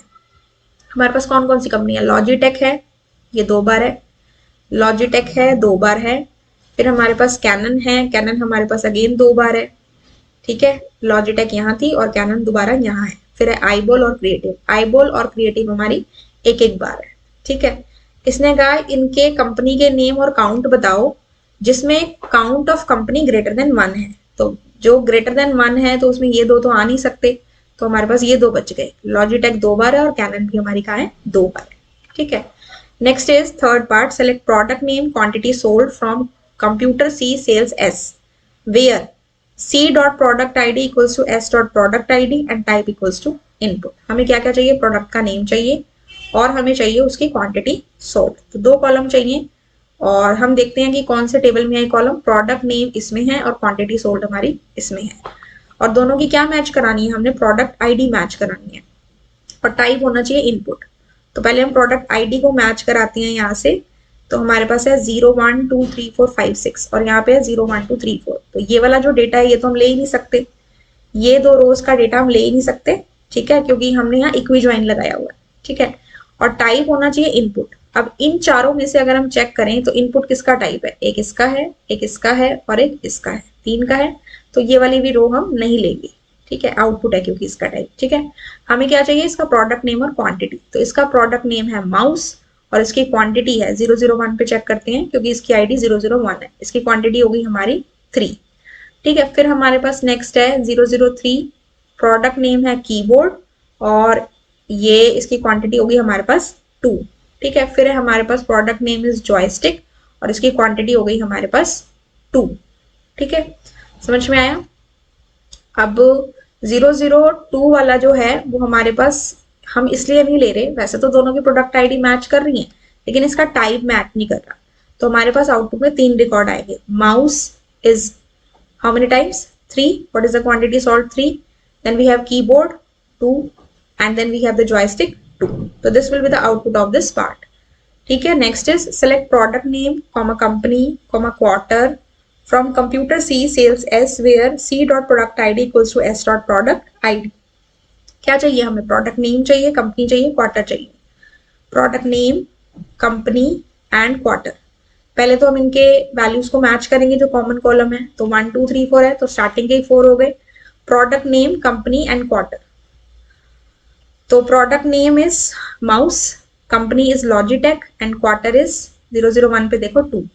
तो पहला आ गया माउस लॉजिटेक 2। दूसरा है हमारे पास लेजर प्रिंटर कैनन, यह है लेजर प्रिंटर, हो गया हमारा कैनन। और इसका जो क्वार्टर है ये हमारे पास कितना है, 002 है, तो ये हो गया हमारा 1, ठीक है। तो यहाँ पे माउस है, लॉजिटेक है और इसका हमारा है P001 that is quarter is 2। Then next हमारा है लेजर प्रिंटर कैनन है हमारे पास and this is quarter is 1। Then हमारे पास है keyboard, company is Logitech and quarter is 2। Then we have joystick, company is iBall and quarter is 1, ठीक है। ऐसे हमें आउटपुट देना है, ठीक है। So this is my output of all these parts of my queries. Now next is write the command to view all the databases। सारे databases देखने हो तो कौन सी कमांड होती है, very easy question, show databases, show databases, ठीक है। this is my command and last में पुट कर देंगे यहाँ पे semicolon, ठीक है। next is question number 29, write a function EO replace in Python, EO even odd, which accepts a list of numbers thereafter it increments all even numbers by 1 and decrements all odd numbers by 1। अगर मान लो ये list है तो इसमें जितने भी even number है वो आपके 1 से इंक्रीज हो जाए और अगर ऑड नंबर है वो 1 से डिक्रीज हो जाए। तो वेरी इजी क्वेश्चन अगेन। इसको सबसे पहले हम यहाँ पे फंक्शन को क्रिएट करते हैं। The name of the function is EO replace, EOR in capital, rest all the letters in small, ठीक है। फंक्शन को क्रिएट किया और उसके लिए सबसे पहले हमें क्या लेनी पड़ेगी, एक लिस्ट लेनी पड़ेगी। तो हमने यहाँ पे क्या किया, एक लिस्ट ले लिया। L इक्वल्स टू हमने ले लिया सपोज 10 20 30 40 35 55, 40 35 एंड 55, ठीक है। फिर हमने क्या कह दिया, अब हमें लिस्ट के अंदर सारे एलिमेंट्स को एक्सेस करना है, तो हमने कहा for I in range length of L, ठीक है। ये लूप हमने चलाया है यहाँ पे क्योंकि हम सारे एलिमेंट्स को एक्सेस करना चाहते हैं, ठीक है। अब कंडीशन देनी है इफ L ऑफ I, मतलब उस पोजीशन पे जो एलिमेंट है अगर उसको हम 2 से डिवाइड कर दें और वो 0 के इक्वल आ जाए उसका रिमाइंडर, अगर यानी कि वो इवन नंबर है, तो हमने क्या कर देना है, L of I equals to L of I plus 1 हो जाए, ठीक है। और अगर ऐसा नहीं है मीन्स वो ऑड नंबर है तो एल्स में क्या करेगा, एल्स वो क्या कह देगा, L of I equals to L of I minus 1, ये हो जाए। और लास्ट में हम अपने फंक्शन को कॉल कर देंगे दैट इज EO रिप्लेस, ठीक है। अब इसके अंदर ना समटाइम स्टूडेंट्स ये भी कर देते हैं कि इसके प्लेस पे वो लिख देते हैं फॉर I इन L, ठीक है। लेकिन स्टूडेंट्स यहाँ देखो, जब आप इसमें फॉर लूप लगाएंगे तो आपके एलिमेंट को एक्सेस तो करेगा, लेकिन आप यहाँ पे लिख दोगे 5 मॉडुलस 2 इक्वल्स टू 0, यहाँ तक भी आपका जो क्वेश्चन है वो आंसर जो आपने लिखा वो ठीक है। लेकिन अगर आप यहाँ कह देंगे i इक्वल्स टू i+1, तो यहाँ पे क्या हो जाएगा, 10 प्लस जो 10 है वो 11 तो होगा, लेकिन लिस्ट के अंदर चेंजेस नहीं हो रहे, सिर्फ वैल्यू चेंज हो रही है। तो जब भी हमें इस तरह का प्रोग्राम करना है जहाँ पे हमें लिस्ट में चेंजेस करने हैं, तो हमें हमेशा फॉर लूप के अंदर रेंज फंक्शन का यूज करके इसके आउटपुट को करना है। ठीक है students, this was all about this question. Move on करते हैं नेक्स्ट क्वेश्चन पे। Question number 30 A part. A list contains following record of the customer name or room type. Write the following user defined function to perform the operation on the stack name hotel. एक stack है हमारे पास hotel नाम की, यानी कि as a list है, तो hotel को हम एम्प्टी लिस्ट लेंगे। दो फंक्शन हमने क्रिएट करने हैं, push customer and pop customer. To push the customer names of those customer who are staying in the deluxe room type, और पॉप कराना है जो भी हमारे टॉप पे एलिमेंट्स हैं, एंड अगर नहीं है तो अंडरफ्लो हमें डिस्प्ले कराना है। ठीक है, मान लीजिए मेरे पास जो लिस्ट है कस्टमर के डिटेल्स की वो ये लिस्ट है, तो जो इनपुट होना चाहिए, तो डिलक्स वाले मेरे कौन से हैं, ये दोनों हैं, तो स्टैक के अंदर ये दोनों जाने चाहिए, इनके नेम्स, और आउटपुट में इस तरह से मेरे पास आना चाहिए। ठीक है, आउटपुट में सबसे पहले वैसे सिद्धार्थ आएगा, क्योंकि पहले जैरी जा रहा है फिर सिद्धार्थ जा रहा है, तो आउटपुट पहले सिद्धार्थ करेगा फिर जैरी आएगा फिर अंडरफ्लो आएगा। ठीक है, तो यहाँ पे हम अपने पाइथन पे आते हैं और सबसे पहले हम यहाँ क्या कर लेते हैं, होटल नाम का अपना एक एम्प्टी स्टैक ले लेते हैं, लिस्ट ले लेते हैं। उसके बाद सपोज मैंने इस सारे डेटा को लिस्ट में डाल दिया, मेरे पास यहाँ पे है सिद्धार्थ, देन इसका जो रूम है दैट इज डीलक्स। ठीक है, नेक्स्ट हमारे पास है राहुल स्टैंडर्ड, राहुल स्टैंडर्ड,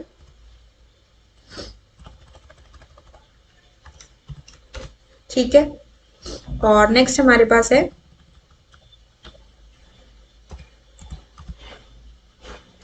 यहाँ पे जेरी डिलक्स, जेरी डिलक्स। ठीक है, ये हमने डेटा डाल दिया लिस्ट के अंदर। अब हमें यहाँ पे फंक्शन क्रिएट करना है, the name of my function is push कस्ट। तो यहाँ पे हम अपने फंक्शन को क्रिएट करते हैं, डेफ पुश, एंड यहाँ पे हमारे पास हो गया कस्ट।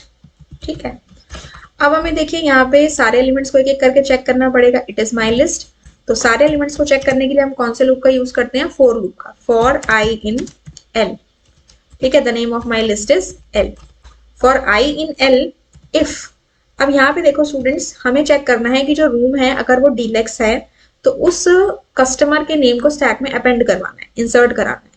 तो ये मेरी लिस्ट की पोजीशन 0 है, ये मेरी लिस्ट की पोजीशन 1 है, मतलब जो नेस्टेड लिस्ट है ना उसके अंदर की पोजीशंस 0 पोजीशन पे, ये पूरी मेरी 0 पोजीशन है पूरी लिस्ट की। ठीक है, इसके अंदर भी ये वाली मेरी पोजीशन 0 है और ये मेरी पोजीशन क्या है, 1 है। ठीक है, तो मैंने कहा इफ आई ऑफ 0, ठीक है, फॉर आई इन एल का मतलब आई की पहली वैल्यू पूरी ये है, तो मैं क्या कहूंगी, फॉर इफ आई ऑफ 0 नहीं, हम क्या कहेंगे 1, क्योंकि जो डीलक्स है टाइप ऑफ रूम है वो 1 पोजीशन पे है।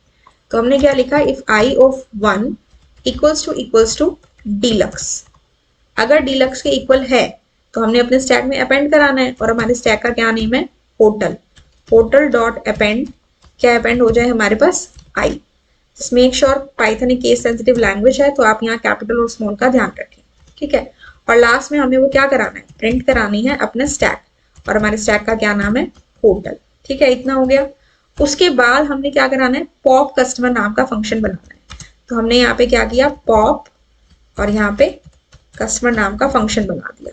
ठीक है, इसके बाद हम क्या करेंगे, जब तक हमारे स्टैक की लेंथ 0 नहीं हो जाती है तब तक हमें उसमें से पॉप आउट कराना है। तो इसके लिए हम while लूप लगाएंगे, while length of my stack, what is the name of my stack, that is hotel, while length of hotel not equal to 0, जब तक 0 नहीं हो जाती हमें प्रिंट कराना है अपने स्टैक में से।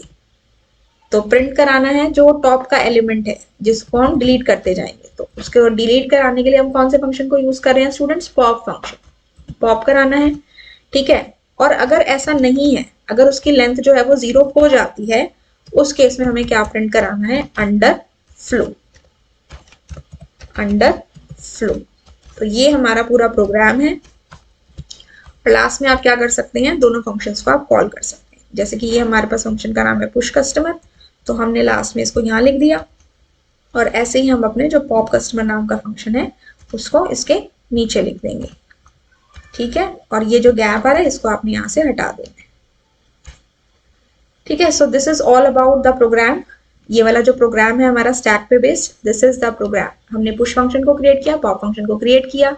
पुश फंक्शन में हमने उन कस्टमर्स के नेम को एंटर करवाया जिनका जो रूम टाइप है वो डीलक्स है होटल का, और जो पॉप कस्टमर में हमने एक एक करके उसमें से पॉप आउट करके दिखा दिया। ठीक है, so this was all about this question. Move on करते हैं इसके और पार्ट पे। और पार्ट कहता है write a function in Python push vehicle where vehicle is a dictionary containing the details of the vehicle. Push function बनाना है जिसमें हमने आर्गुमेंट में पास किया vehicle which is a dictionary. Function should push the name of the car manufactured by Tata, यानी कि जो car Tata ने मैन्युफैक्चर किया वो वाले कार के नेम्स हमें उसके अंदर पुश कराने हैं। ठीक है, सिर्फ पुश कराने हैं, इसमें पॉप का क्वेश्चन दिया ही नहीं हुआ। तो इस केस में हम क्या कर सकते हैं, हम इसके अंदर ये वाली डिक्शनरी जो है उसको कॉपी कर लेते हैं।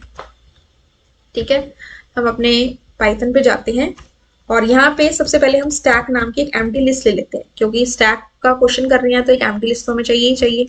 और फिर हमने यहाँ पे डिक्शनरी का नाम ले लिया। ठीक है, ये जो हमारी डिक्शनरी है, the name of my dictionary is vehicle. ठीक है, राइट। अब इसके बाद हमें यहाँ पे कौन सा फंक्शन लेना है, पुश। तो I will start my function def push, और यहाँ पे हमने लिखा व्हीकल, VEHICLE। ठीक है, जिसकी मैं ऑलरेडी डिक्शनरी डिक्लेयर कर चुकी हूँ। ठीक है, अब मुझे चेक करना है कि कौन से मेरी ऐसी कार है जो टाटा की है, जो मैन्युफैक्चर्ड बाय टाटा है। तो हम फॉर लूप लगाएंगे, for I in the name of my dictionary is D, for I in vehicle. अब मुझे ये जो मेरी डिक्शनरी की की है दैट इज रिप्रेजेंटेड बाय आई। ये जो फॉर लूप में आई है या जो भी कंट्रोल वेरिएबल होता है वो हमारी डिक्शनरी की की को रिप्रेजेंट करता है। और व्हीकल को रिप्रेजेंट करने के लिए, सॉरी, इसकी वैल्यू को रिप्रेजेंट करने के लिए हम क्या लिखते हैं, हमारी डिक्शनरी का नाम ब्रैकेट में हमारी ऐसा वेरिएबल जो हमारी की को रिप्रेजेंट करता है। तो मैं कहूंगी इफ मेरी डिक्शनरी का नाम है यहाँ से व्हीकल, और जो हमारी की है दैट इज आई, अगर किसके इक्वल है, ये vehicle of I equals to किसके इक्वल है, टाटा के इक्वल है। तो देखो यहाँ पे अगर मैं ये टाटा लिखती हूँ तो ये सिर्फ इसको मैच करेगा, क्योंकि केस सेंसिटिव है। तो जहां पे टी कैपिटल होगा और बाकी सब स्मॉल होगा सिर्फ उसको मैच करेगा। इसलिए उसने क्वेश्चन में स्पेसिफिकली कहा हुआ है कि टाटा जो है कैसे भी लिखा हुआ हो सकता है। तो हम क्या करेंगे, हम यहाँ पे लिख देंगे डॉट अपर, इसके ऊपर हम लगा देंगे अपर फंक्शन। अगर अपर फंक्शन लगाने पे वहां पे TA कैपिटल में आ जाता है, जैसे अगर मेरे पास ये टाटा है, इसको मैं अगर अपर फंक्शन लगा दूं तो सारे लेटर्स कैपिटल हो जाएंगे। सेम वे इस पे भी अपर फंक्शन लगाऊं तो भी सारे लेटर्स क्या हो जाएंगे, कैपिटल। तो इसलिए मैंने यहाँ पे अपर फंक्शन लगाया कि अगर ये कैपिटल टाटा के इक्वल हो जाता है तो हमने स्टैक में पुश कराना है। और मेरी स्टैक का क्या नेम है, स्टैक ही है, आप कुछ भी नाम दे सकते हो। तो मैंने यहाँ पे क्या लिखा, स्टैक डॉट अपेंड करा दिया। ठीक है, क्या अपेंड कराना है मुझे उसका नाम अपेंड कराना है, उस कार का नाम, और कार का नाम की है और की किससे रिप्रेजेंट हो रही है, आई से। तो मैंने यहाँ लिख दिया आई। ठीक है, बस इतनी कोडिंग करनी है और लास्ट में आपने फंक्शन को क्या कर देना है, कॉल कर देना है। आपने कह दिया पुश व्हीकल। ठीक है, बस this was my question number, जो क्वेश्चन है इसका बी पार्ट है हमारे पास। क्वेश्चन नंबर ये कौन सा है हमारे पास, दैट इज 30। ठीक है, अब हम मूव ऑन करते हैं सेक्शन डी के ऊपर। सेक्शन डी क्या कहता है, quick dev an IT-based firm located in Delhi is planning to set up a network of its 4 branches within a city with its marketing department in Kanpur. As a network professional, give the solutions to the question 1 to 4 after going through the branches location and other details. Computer networking का question है students. ये यहाँ पे हमें दे रखे हैं, buildings दे रखी हैं। दिल्ली ब्रांच में 4 बिल्डिंग्स हैं, कानपुर ब्रांच में 1 बिल्डिंग है, डिस्टेंस दे रखा है और नंबर ऑफ कंप्यूटर्स दे रखे हैं। तो suggest the most suitable place to install the server for the Delhi branch. तो हमेशा सर्वर कहाँ इंस्टॉल होता है, जिसमें मैक्सिमम नंबर ऑफ कंप्यूटर्स होते हैं। तो यहाँ पे मैक्सिमम नंबर ऑफ कंप्यूटर्स किस में है, ब्रांच डी में। सर्वर कहाँ लगेगा, ब्रांच डी के अंदर। ठीक है, नेक्स्ट क्वेश्चन हमारे पास है, suggest an ideal layout for connecting all these branches with in Delhi. Delhi की ब्रांचेस को कनेक्ट करना है। तो सबसे पहले हम चेक कर लेते हैं हमारा सर्वर कहाँ पे है। सर्वर हमारा ब्रांच बी पे है। ठीक है, इससे कनेक्शन हम क्रिएट करेंगे तो शॉर्टेस्ट डिस्टेंस देखते हैं। सबसे शॉर्टेस्ट 15 है, फिर 30 है और फिर 35 है। तो 15 है सी से डी का, ठीक है, ये हो गया हमारा 15। फिर है हमारा B to C, B to C है हमारा 30, और फिर है हमारा B to D that is 35। लेकिन अगर हम इस तरह से कनेक्शन करें तो ए तो रह गया, ठीक है ना, तो बी डी से हो गया, सी डी से हो गया, लेकिन डी और ए का कोई कनेक्शन नहीं हुआ या ए का किसी और से कनेक्शन नहीं हुआ। ऑल द शॉर्टेस्ट डिस्टेंस बन रहा है लेकिन एक बिल्डिंग हमारी रह गई, तो इस केस में हमें क्या करना पड़ेगा, डी और ए को आपस में कनेक्ट कराना है। और डी और ए का हम जो डिस्टेंस है वो क्या देख सकते हैं, दैट इज डी से ए का जो हमारा डिस्टेंस है दैट इज 65, तो यहाँ से हो जाएगा 65। तो अगर आपसे टोपोलॉजी पूछी जाए तो this is star topology because D से सारी जो बिल्डिंग्स है वो कनेक्ट हो गई है। सो इसके अकॉर्डिंग हमारा जो टोटल डिस्टेंस है वो 15 प्लस 35 कितना हो गया हमारा 50, और 50 प्लस 65 हो गया 115 मीटर, ये बनेगा। तो ये आपका लेबलिंग जो केबल लेआउट है that is the thing. And next हम करते हैं third part, which device will you suggest that should be placed in each of these branches to efficiently connect all the computers within these buildings। ये question बहुत easy है। अगर हमें हर building के अंदर कंप्यूटर्स को आपस में कनेक्ट करना है तो हम किसका यूज करेंगे, हम स्विच का यूज करेंगे। ऑल तो हम हब भी यूज कर सकते हैं, लेकिन हमें पता है कि हब जो है वो ब्रॉडकास्ट कर देता है हमारी इन्फॉर्मेशन को, सबको दे देता है, जिसको नहीं चाहिए होती उसको भी दे देता है। इसलिए आज के टाइम पे हम हब के प्लेस पे स्विच का यूज करते हैं, ठीक है। Next is Delhi firm is planning to connect to its marketing department in Kanpur, which is approximately 300 km away. Which type of network out of LAN, WAN और MAN will be formed? देखो 300 kilometre का distance दे रखा है, तो बहुत ज्यादा distance हो गया, तो इसके लिए हमारी जो नेटवर्किंग होगी that will B WAN, wide area network. Next is suggest a protocol that shall be needed to provide the help for transferring of file between Delhi and Kanpur branch। तो जब भी फाइल को transfer करना होता है तो हम कौन सी प्रोटोकॉल का यूज करते हैं, FTP, that is file transfer protocol. Very easy question. Now we move on to question number 32। What possible outputs are expected to be displayed on the screen at the time of execution of the following program. Random module का question है students. Random module को import किया, एक list ले ली for i in range 1,3, starting value 1 ending value 3। तो जो i की वैल्यू है वो क्या हो सकती है, 1 और 2, यानी कि लूप चलेगा हमारा 1 के लिए और फिर 2 के लिए। तो first is equal to random dot randint 2,5 minus 1। तो इसके अकॉर्डिंग स्टूडेंट्स जो रैंडम डॉट रैंडिन है हमारा, इसके अंदर दो वैल्यूज है 2 और 5। तो जो वेरिएबल फर्स्ट है उसके अंदर 2 और 5 के बीच की जो वैल्यू है वो भी आ सकती है, इंक्लूडिंग जो स्टार्टिंग और एंडिंग वैल्यू है वो भी आ सकती है। तो इस फंक्शन के अकॉर्डिंग मेरे पास वैल्यू बन सकती है 2, 3, 4 एंड 5। अगर मैं इन सब में से एक एक करके -1 को -1 करूं इनमें से, तो मेरे पास क्या बचेगा, 2 - 1 is 1, 3 - 1 is 2, 4 - 1 is 3 and 5 - 1 is 4। तो 1 2 3 4 बनेगा मेरा किसके अंदर, फर्स्ट वेरिएबल के अंदर ये आ सकता है। फिर सेकंड पे आते हैं, मेरे पास है 3 to 6 यानी कि 3 4 5 6। और अगर मैं इन सब में से 2 2 माइनस करूं, 3 - 2 1, 4 - 2 2, 5 - 2 3 एंड 6 - 2 4, ये भी 1 2 3 4 हो गया। और थर्ड जो मेरा वेरिएबल है इसके अंदर है रैंडम डॉट रैंडेड 1,4, यानी कि 1 2 3 एंड 4। तो मेरे पास क्या क्या वैल्यू होगी, 1 2 3 एंड 4, ठीक है। अब मैंने यहाँ पे क्या करना है, यहाँ पे देखो मेरे पास ये वैल्यूज आ सकती हैं वेरिएबल फर्स्ट के अंदर, ये आ सकती हैं सेकंड के अंदर, और ये आ सकती हैं थर्ड के अंदर। तो 1 2 3 4 आ रही हैं। तो इसने कहा कि m of first, m of second, m of third, जिनके बीच में सेपरेटर हो जाए हैश।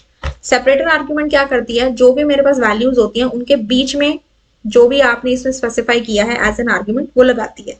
तो हैश हमेशा बीच में आएगा, लास्ट में तो आ नहीं सकता, तो ये ऑप्शन तो वैसे ही गलत हो गया, ठीक है।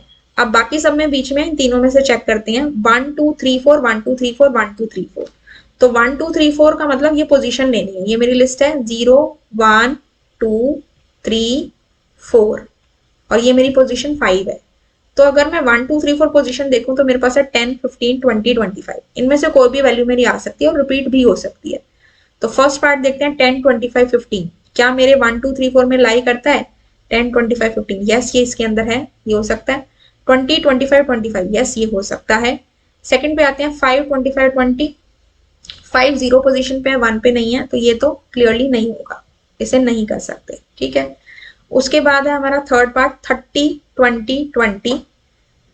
तो 30 20 20 में हमारे पास क्या होता है, 30 20 20 में हमारे पास क्या होगा, 30 20 20 30 हमारी जो है that is at the position 5, तो ये भी नहीं हो सकता, ठीक है।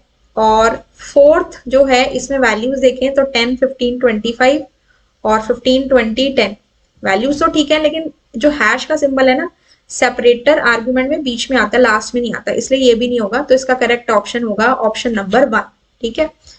कई बार अब देखो ये जो अगर ये हैश कंसीडर नहीं करते हैं तो ये एग्जामिनर पर डिपेंड करता है कि वो उसको ले रहा है या नहीं ले रहा, बट क्योंकि हम सेपरेटर आर्ग्यूमेंट लगा रहे हैं तो उसके अकॉर्डिंग हैश लास्ट में नहीं आना चाहिए, तो उसके अकॉर्डिंग आपका आंसर बनेगा ऑप्शन नंबर 1, ठीक है। देखिए स्टूडेंट्स, जैसे यहाँ पे मेरे पास है एक प्रिंट स्टेटमेंट मैंने ली 10, 20, 50, separator is equal to hash. जैसे कि यहाँ पे M of first M of second ये भी वैल्यूज है, मैंने यहाँ पे भी वैल्यूज ले ली, तो अगर मैं इसको रन करती हूँ तो इसके अकॉर्डिंग मेरे पास जो हैश का सिंबल है वो बीच में आ रहा है, लास्ट में नहीं आ रहा। सो इसीलिए मेरे पास जो आउटपुट होगा इसका that will be you can say this is option number 1 होगा, ठीक है। Next is B part. The code given below deletes the record from the table employee which contains the following record structure: e-code, e-name, salary and city. Note the following to establish the connectivity between Python and MySQL. अब यहाँ पे हमारे पास details दे रखी हैं और हमारे पास ये जो क्वेश्चन है कनेक्टिविटी का है, जिसमें 3 स्टेटमेंट्स हमने फिल करनी है। सबसे पहले import dash as MySQL to import the desired library। तो इस केस में हमने अपनी लाइब्रेरी का क्या नेम लिखना है, MySQL.connect। वेरी इजी, ठीक है। MySQL.connect, ठीक है। नेक्स्ट हमारे पास है statement 2 is to execute the command that deletes the record with E code as E101। हमें कमांड लिखनी है जो कि इस रिकॉर्ड को डिलीट करेगी। तो स्टेटमेंट 2 में हम अपनी कमांड लिखेंगे। क्या कमांड देंगे हम यहाँ पे हमने एग्जीक्यूट फंक्शन का यूज करना है, तो हम क्या कहेंगे, कर्सर इंस्टांस का नाम लिखेंगे। कर्सर इंस्टांस का नाम हमारा क्या है स्टूडेंट्स, माई कर्सर। तो यहाँ पे हम क्या लिखेंगे, माई कर्सर डॉट एग्जीक्यूट और डिलीट क्वेरी लिखनी है, तो हम कहेंगे डिलीट फ्रॉम, टेबल का नाम क्या है हमारा students,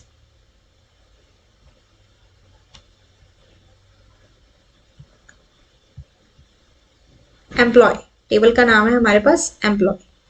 delete from employ where E code equals to delete from employ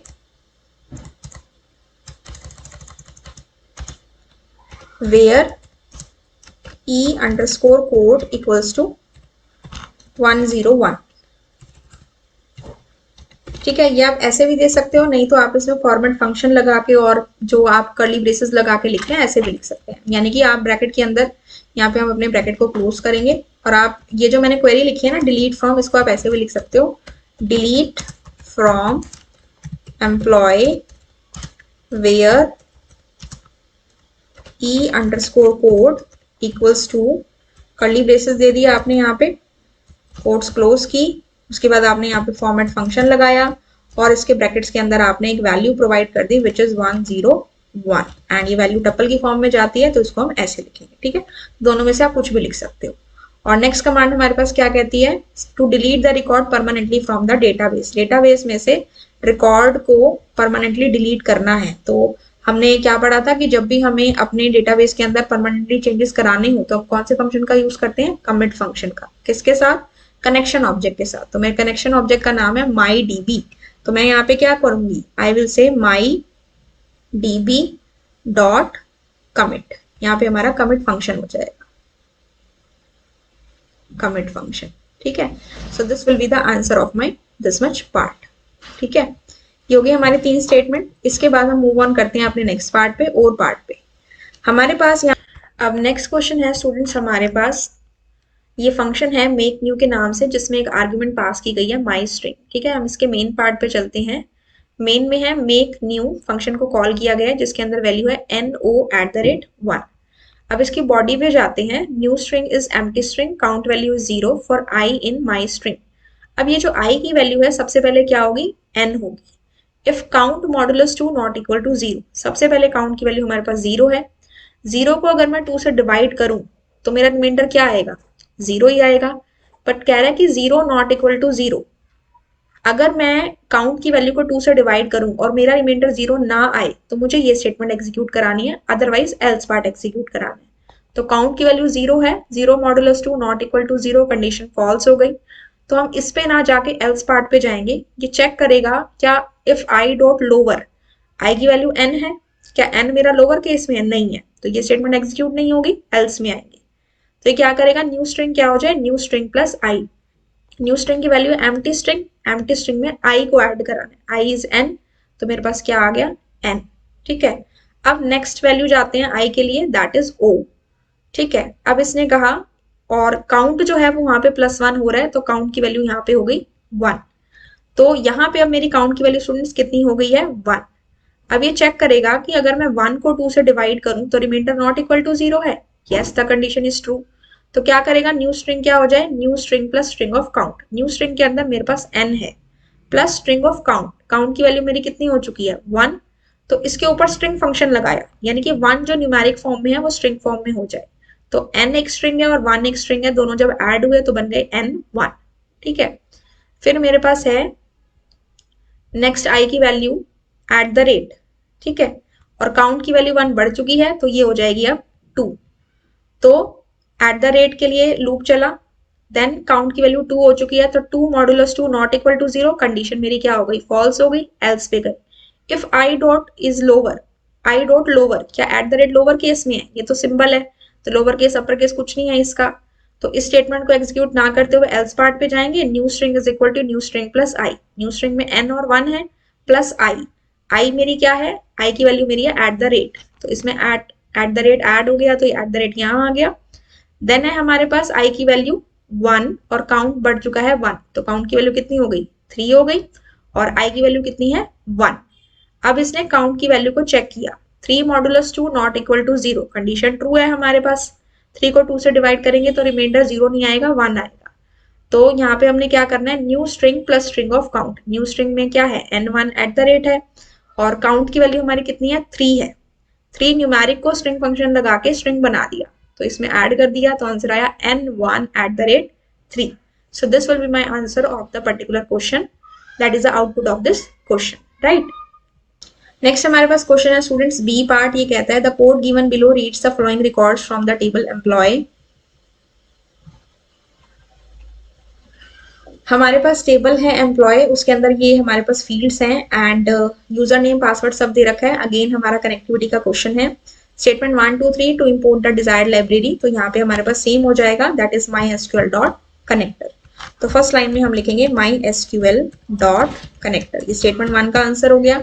then to execute the query that fetches the records of the employees coming from city Delhi, वो क्वेरी लिखनी है जो इन एम्प्लॉयज के रिकॉर्ड्स को फेच करेगी। तो इसके लिए हमारे पास कौन सी कमांड होती है, सेलेक्ट कमांड होती है, और हम इसे कर्सर इंस्टांस के साथ लिखते हैं। तो हम यहाँ पे क्या लिखेंगे, माई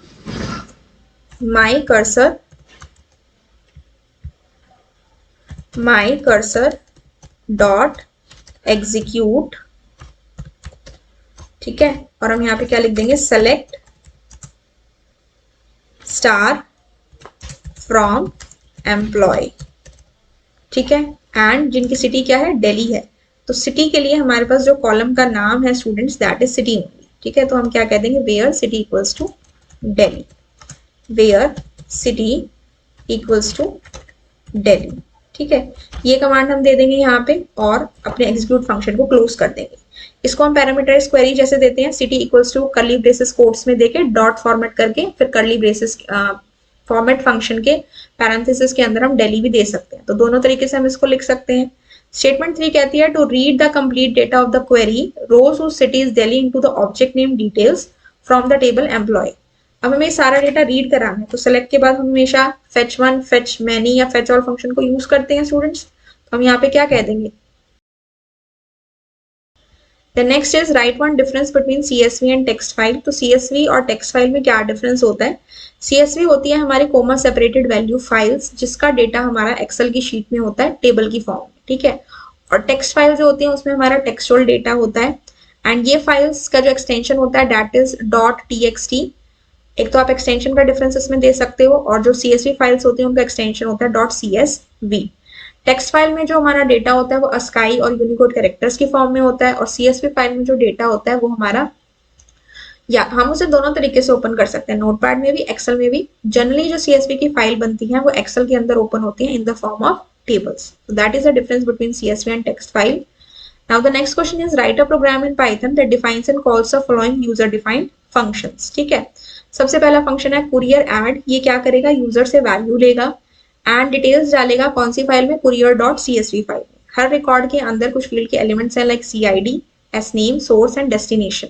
CID customer ID, sender name, source and destination. Then courier search function बताना है, तो डेस्टिनेशन एज एन इनपुट लेगा और उससे रिलेटेड जितने भी रिकॉर्ड्स हैं उनको डिस्प्ले कराएगा। चलते हैं पाइथन के ऊपर। सबसे पहले यहाँ पे हमने एक फंक्शन क्रिएट करना है, def courier _ add।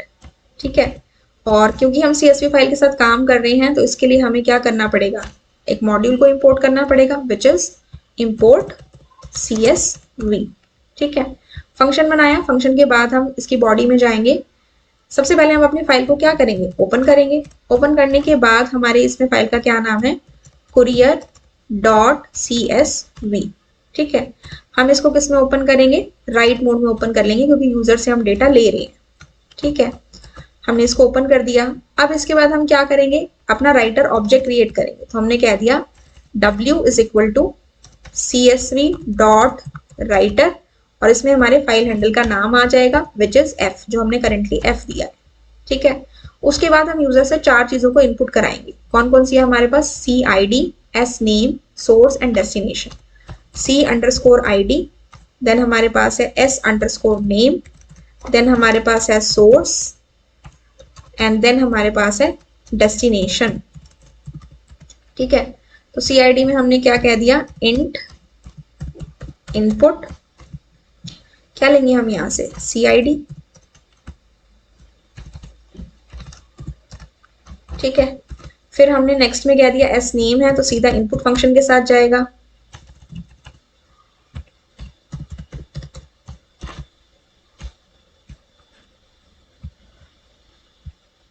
Equals to input, यहाँ पे हमने क्या कह दिया, SNAME। ठीक है, इसके बाद हम नेक्स्ट लेंगे सोर्स। सोर्स भी कोई ना कोई एक कैरेक्टर फॉर्म में वैल्यू, मतलब कि सोर्स क्या होगा, कोई नाम होगा, तो हम कहेंगे इनपुट, हमने यहाँ पे कह दिया सोर्स। ठीक है, और डेस्टिनेशन में भी हमने कह दिया इनपुट, यहाँ से कह दिया हमने डेस्टिनेशन। ठीक है, ये चारों चीजें हमने यूजर से एंटर करा ली और एंटर कराने के बाद हम इसको एक लिस्ट के अंदर डाल देंगे। सपोज मेरी लिस्ट का नाम है यहाँ से रिकॉर्ड, इक्वल्स टू इसमें 4 चीजें ले लेंगे, C_ID, जैसे हमने वेरिएबल का नाम लिया ना वैसे हमने लिखना है, S_name, देन हमने नेक्स्ट लिया है सोर्स और नेक्स्ट हमने लिया है डेस्टिनेशन। जैसे क्वेश्चन में गिवन है आपको वैसे लिखना है। ठीक है, उसके बाद आपने क्या किया, ये करने के बाद आप क्या कराएंगे, इसको हमने राइट कराना है। तो हमने कह दिया w.write_row और इसके अंदर हमने अपनी लिस्ट का नाम पास कर दिया, दैट इज REC, और लास्ट में हम क्या करेंगे, फाइल को क्लोज करा देंगे। ठीक है, फाइल को ओपन किया था तो यहाँ पे हम फाइल को क्लोज भी कराएंगे, हमने कह दिया f.close। ठीक है, इसके बाद हमने क्या करना है, नेक्स्ट हमने फंक्शन क्रिएट करना है। The name of my function is courier search, def courier search। ठीक है, ये हमने फंक्शन क्रिएट किया यहाँ पे। इसके बाद हमने क्या करना है, यूजर से डेस्टिनेशन लेनी है एज एन इनपुट और सारे उसके रिकॉर्ड्स हमने क्या कराने हैं, डिस्प्ले कराने हैं। तो हम क्या करेंगे, फाइल को दोबारा से ओपन करेंगे और अब किस मोड में ओपन करेंगे स्टूडेंट्स, रीड मोड में ओपन करेंगे। फाइल का नाम है courier.csv।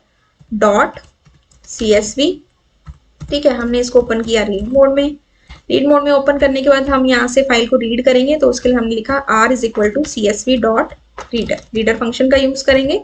फाइल हैंडल का यहाँ पे हम अपना नाम दे देंगे। ठीक है, ये करने के बाद हम फॉर लूप लगाएंगे क्योंकि हमें जितना भी डेटा रीड किया उसका एक एक डेटा को एक्सेस करना है। तो फॉर i in r हमने क्या कहना है, डेस्टिनेशन। पहले तो हमें यूजर से डेस्टिनेशन को इनपुट कराना है। ठीक है, तो यहाँ पे हम ले लेंगे डी एक वेरिएबल ले लेंगे जिसमें हम यूजर से इनपुट करा देंगे। इनपुट क्या दे देंगे, डेस्टिनेशन DE।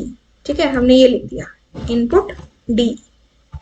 ठीक है, अब हमारी जो लिस्ट है उसका क्या नाम है स्टूडेंट्स, हमारी लिस्ट का नाम है REC इफ, और जो इसमें डेस्टिनेशन है वो कौन से पोजीशन पे है, 0 1 2 एंड 3।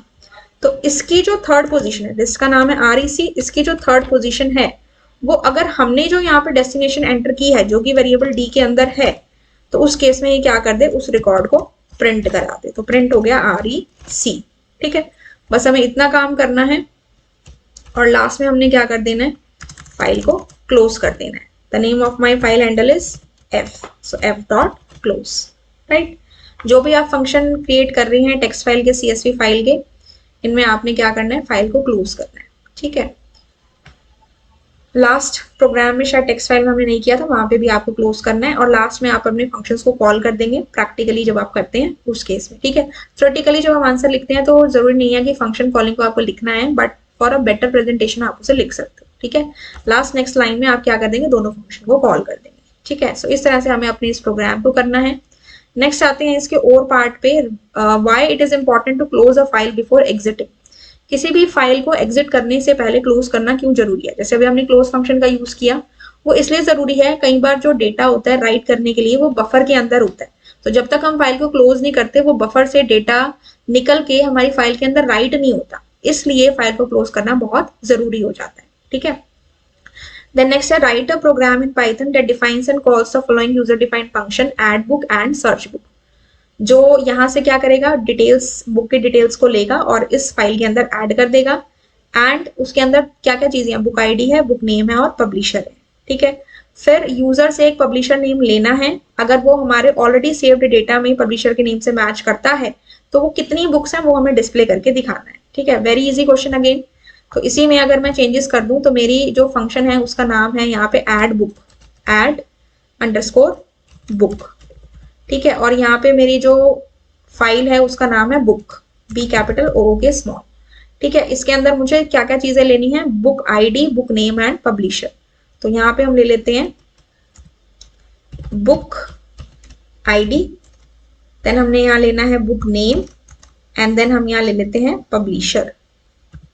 ठीक है, और यहाँ से हम इसको डेस्टिनेशन को हटा देते हैं और यहाँ से चेंजेस कर देते हैं enter book ID, enter book name and enter input publisher. ठीक है, उसके बाद हमने अगेन REC नाम की जो लिस्ट है वो ले लिया और उसके अंदर हमने ये चीजें चेंज कर दी। बुक आईडी कैसे है हमारी, BOK, देन I और जो D है वो हमारे कैपिटल में हो गए। देन हमारे पास है book name, B underscore name, और फिर सोर्स और डेस्टिनेशन नहीं है, इसके प्लेस पे हमारे पास क्या है, पब्लिशर है, तो हम यहाँ लिख देंगे PUB। ठीक है, ये हो गया हमारे पास। इसके बाद हमने इसको राइट रो फंक्शन से इसको राइट कराया।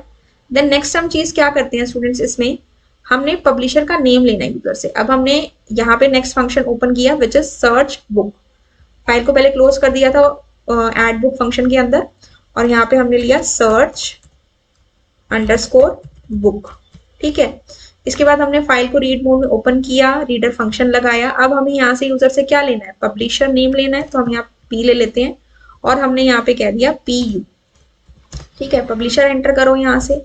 फिर इसके बाद हम क्या करेंगे, अब देखो पब्लिशर कौन सी पोजीशन पे है, 0 1 2, तो हम कह देंगे if record of 2 equals to हमारी वैल्यू किसमें है, जो यूजर ने दी है P के अंदर है। अगर वो P के इक्वल है, अगर वो वैल्यू मैच कर जाती है, इक्वल्स टू आएगा यहाँ पे, अगर पहले में नहीं था तो वहां पे भी लगाना है। अगर वो उसके इक्वल है तो यहाँ में प्रिंट नहीं कराना, यहाँ में काउंट कराना है, तो हम कह देंगे count equals to count plus 1, और ये काउंट वेरिएबल स्टार्टिंग में हमें इसकी वैल्यू 0 भी देनी पड़ेगी, तो यहाँ पे हमने कह दिया काउंट इक्वल्स टू 0। ठीक है, ठीक है स्टूडेंट्स, ये हो गया हमारा। एंड इसके बाद हमें प्रिंट कराना है कि कितनी ऐसी बुक्स हैं जो हमारे पब्लिशर, जो हमने जो वैल्यू दी है और जो ऑलरेडी हमारे टेबल के अंदर उसे मैच करती है। तो यहाँ पे हम प्रिंट स्टेटमेंट दे देंगे, प्रिंट, यहाँ पे हमारे पास क्या आ जाएगा, काउंट। यहाँ पे आप पूरी स्टेटमेंट लिखवा दोगे, the books which match the publisher name are count. ठीक है, फिर हमने फाइल को क्लोज कर देना है, फंक्शन को कॉल कर देंगे। ठीक है, इस तरह से हमारा ये क्वेश्चन होगा। देन नेक्स्ट क्वेश्चन हमारे पास है students section E, School has asked their estate manager, Mr. Rahul, to maintain the data of all the labs in a table lab. Rahul has created a table and entered the data of the 5 labs. Lab number, lab name, in charge, capacity and floor. ठीक है. Identify the column which can be considered as a candidate key. Candidate की हमेशा हम table में उस column को बना सकते हैं जिसके अंदर यूनिक वैल्यूज होती हैं और नल वैल्यूज नहीं होती, जस्ट लाइक प्राइमरी की. तो अब देख लो कौन कौन से ऐसे कॉलम है. एक तो हमारा लैब नंबर है जिसमें सारी यूनिक वैल्यूज है, और एक हमारा लैब नेम है जिसमें सारी यूनिक वैल्यूज है. Chemistry, biology, math, language, computer. Incharge में डेजी रिपीट हो रहा है, कैपेसिटी में 20 रिपीट हो रहा है, फ्लोर में सेकंड और फर्स्ट रिपीट हो रहा है. तो ये नहीं हो सकती, लैब नंबर और लैब नेम हो सकते हैं. Right the degree and cardinality of the table. Degree means total number of columns, 1 2 3 4 5. Degree हो गई 5. और cardinality means total number of रोज, तो 1 2 3 4 5. कार्डिनलिटी भी कितनी है हमारी, 5 है. जो जब रो हम काउंट करते हैं ना तो हेडिंग को काउंट नहीं करना होता इसमें. देन नेक्स्ट हमारे पास है write the statements to insert a new row with the appropriate data. हमने नई रो इंसर्ट करानी है, तो नई रो इंसर्ट कराने के लिए हमने क्या करनी है, इंसर्ट कमांड का यूज करना है. तो हम क्या कहेंगे, इंसर्ट इनटू, टेबल का नाम क्या है, लैब, एंड इसमें दे देंगे हम वैल्यूज. अपनी मर्जी से कुछ भी वैल्यू दे देंगे, जैसे कि पहले दे दी L006, फिर दे दी हमने कुछ भी दे दिया, सपोज हमने दे दिया फिजिक्स. ठीक है, फिजिक्स दे दिया यहाँ पे. उसके बाद हमने दे दिया इंचार्ज, कोई भी नाम दे दिया, प्रीति. ठीक है, उसके बाद हमने दे दिया यहाँ पे कैपेसिटी, सपोज 40, एंड फ्लोर हमने इसको दे दिया सपोज सेकंड फ्लोर. ठीक है, तो इस तरह से आप वैल्यूज को ऐड कर सकते हो, इंसर्ट करा सकते हो रो को. ठीक है, नेक्स्ट है increase the capacity of all the labs by 10 students which are on the first floor. यानी कि अब हमने इसमें क्या करानी है, टेबल के अंदर डेटा में चेंजेस कराने हैं, तो कौन सी कमांड यूज करेंगे, अपडेट. टेबल का नाम क्या है, लैब. क्या सेट करना है, कैपेसिटी को इंक्रीज करना है. Set capacity is equal to capacity plus 10. कहां पे करनी है, जहां फर्स्ट फ्लोर है, तो where floor equals to first. ठीक है, ये हमारी क्वेरी होगी. ठीक है, यहाँ पे भी क्वेरी के बाद आपने सेमीकोलन पुट करना है. ठीक है, right. So this is the way we have to solve this question. Now इसका और पार्ट है, write the statement to add a primary key to the column lab number.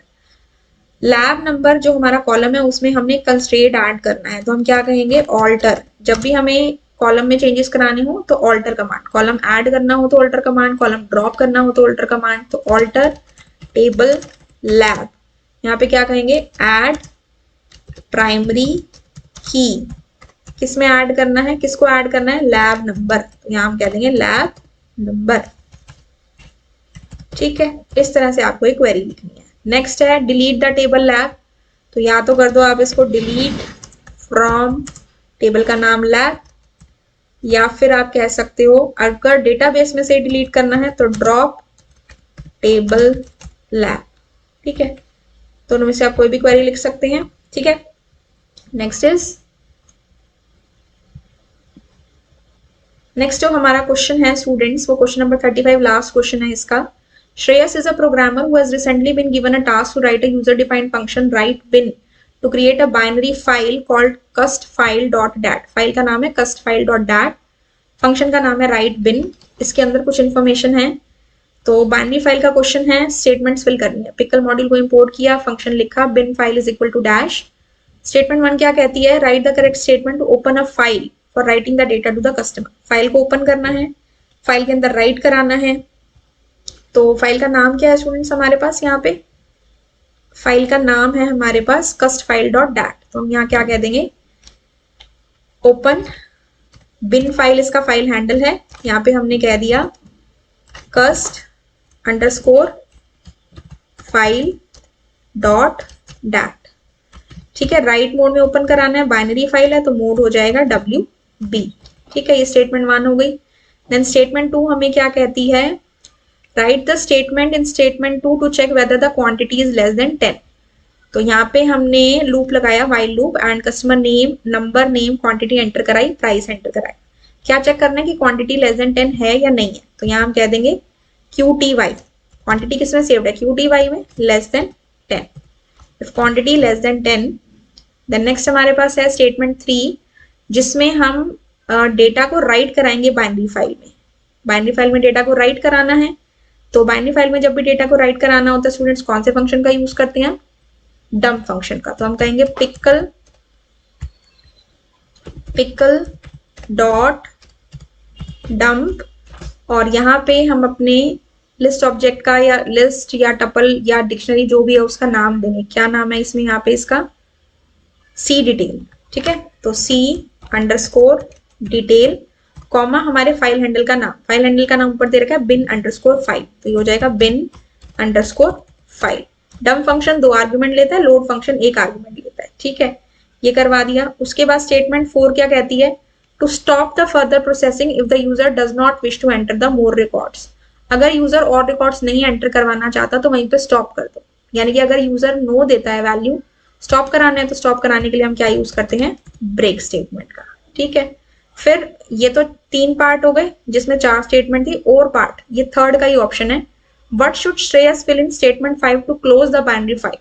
इस फाइल को क्लोज करना है तो सिंपली क्या करते हैं? फाइल हैंडल डॉट क्लोज, और फाइल हैंडल का नाम हमारे पास क्या है? यहाँ पे बिन फाइल है। यहाँ पे आप देखो बिन फाइल, तो हम कह देंगे यहाँ पे बिन अंडरस्कोर फाइल डॉट क्लोज। ठीक है, नेक्स्ट हमारे पास स्टेटमेंट 6 है। स्टेटमेंट 6 क्या कहती है? To call a function to write data in the binary file. हमने इस फंक्शन को कॉल करना है, तो फंक्शन का नाम क्या है हमारे पास? राइट बिन। तो सिंपली इस फंक्शन को कॉल करना है, तो यहाँ पे क्या लिख देंगे? राइट अंडरस्कोर बिन। ठीक है, ये हमने फंक्शन को कॉल कर दिया। ठीक है, तो ये हमारा पूरा क्वेश्चन पेपर था स्टूडेंट्स 23 मार्च 2023 का। आई होप आपको सारे क्वेश्चन सब क्लियर हो गए होंगे। फिर भी कोई डाउट है तो आप कमेंट सेक्शन में पूछ लेना। अब आपको आंसर्स पता लग गए तो आप चेकआउट कर सकते हैं कि आपका कितना पार्ट सही है और कितना रॉन्ग है। एंड आप कमेंट करके मुझे बताइए कि आपके कितने क्वेश्चन सही हैं, कहाँ पे आपको डाउट आ रहा है। I meet you in my next video. Till then have a good day and thank you.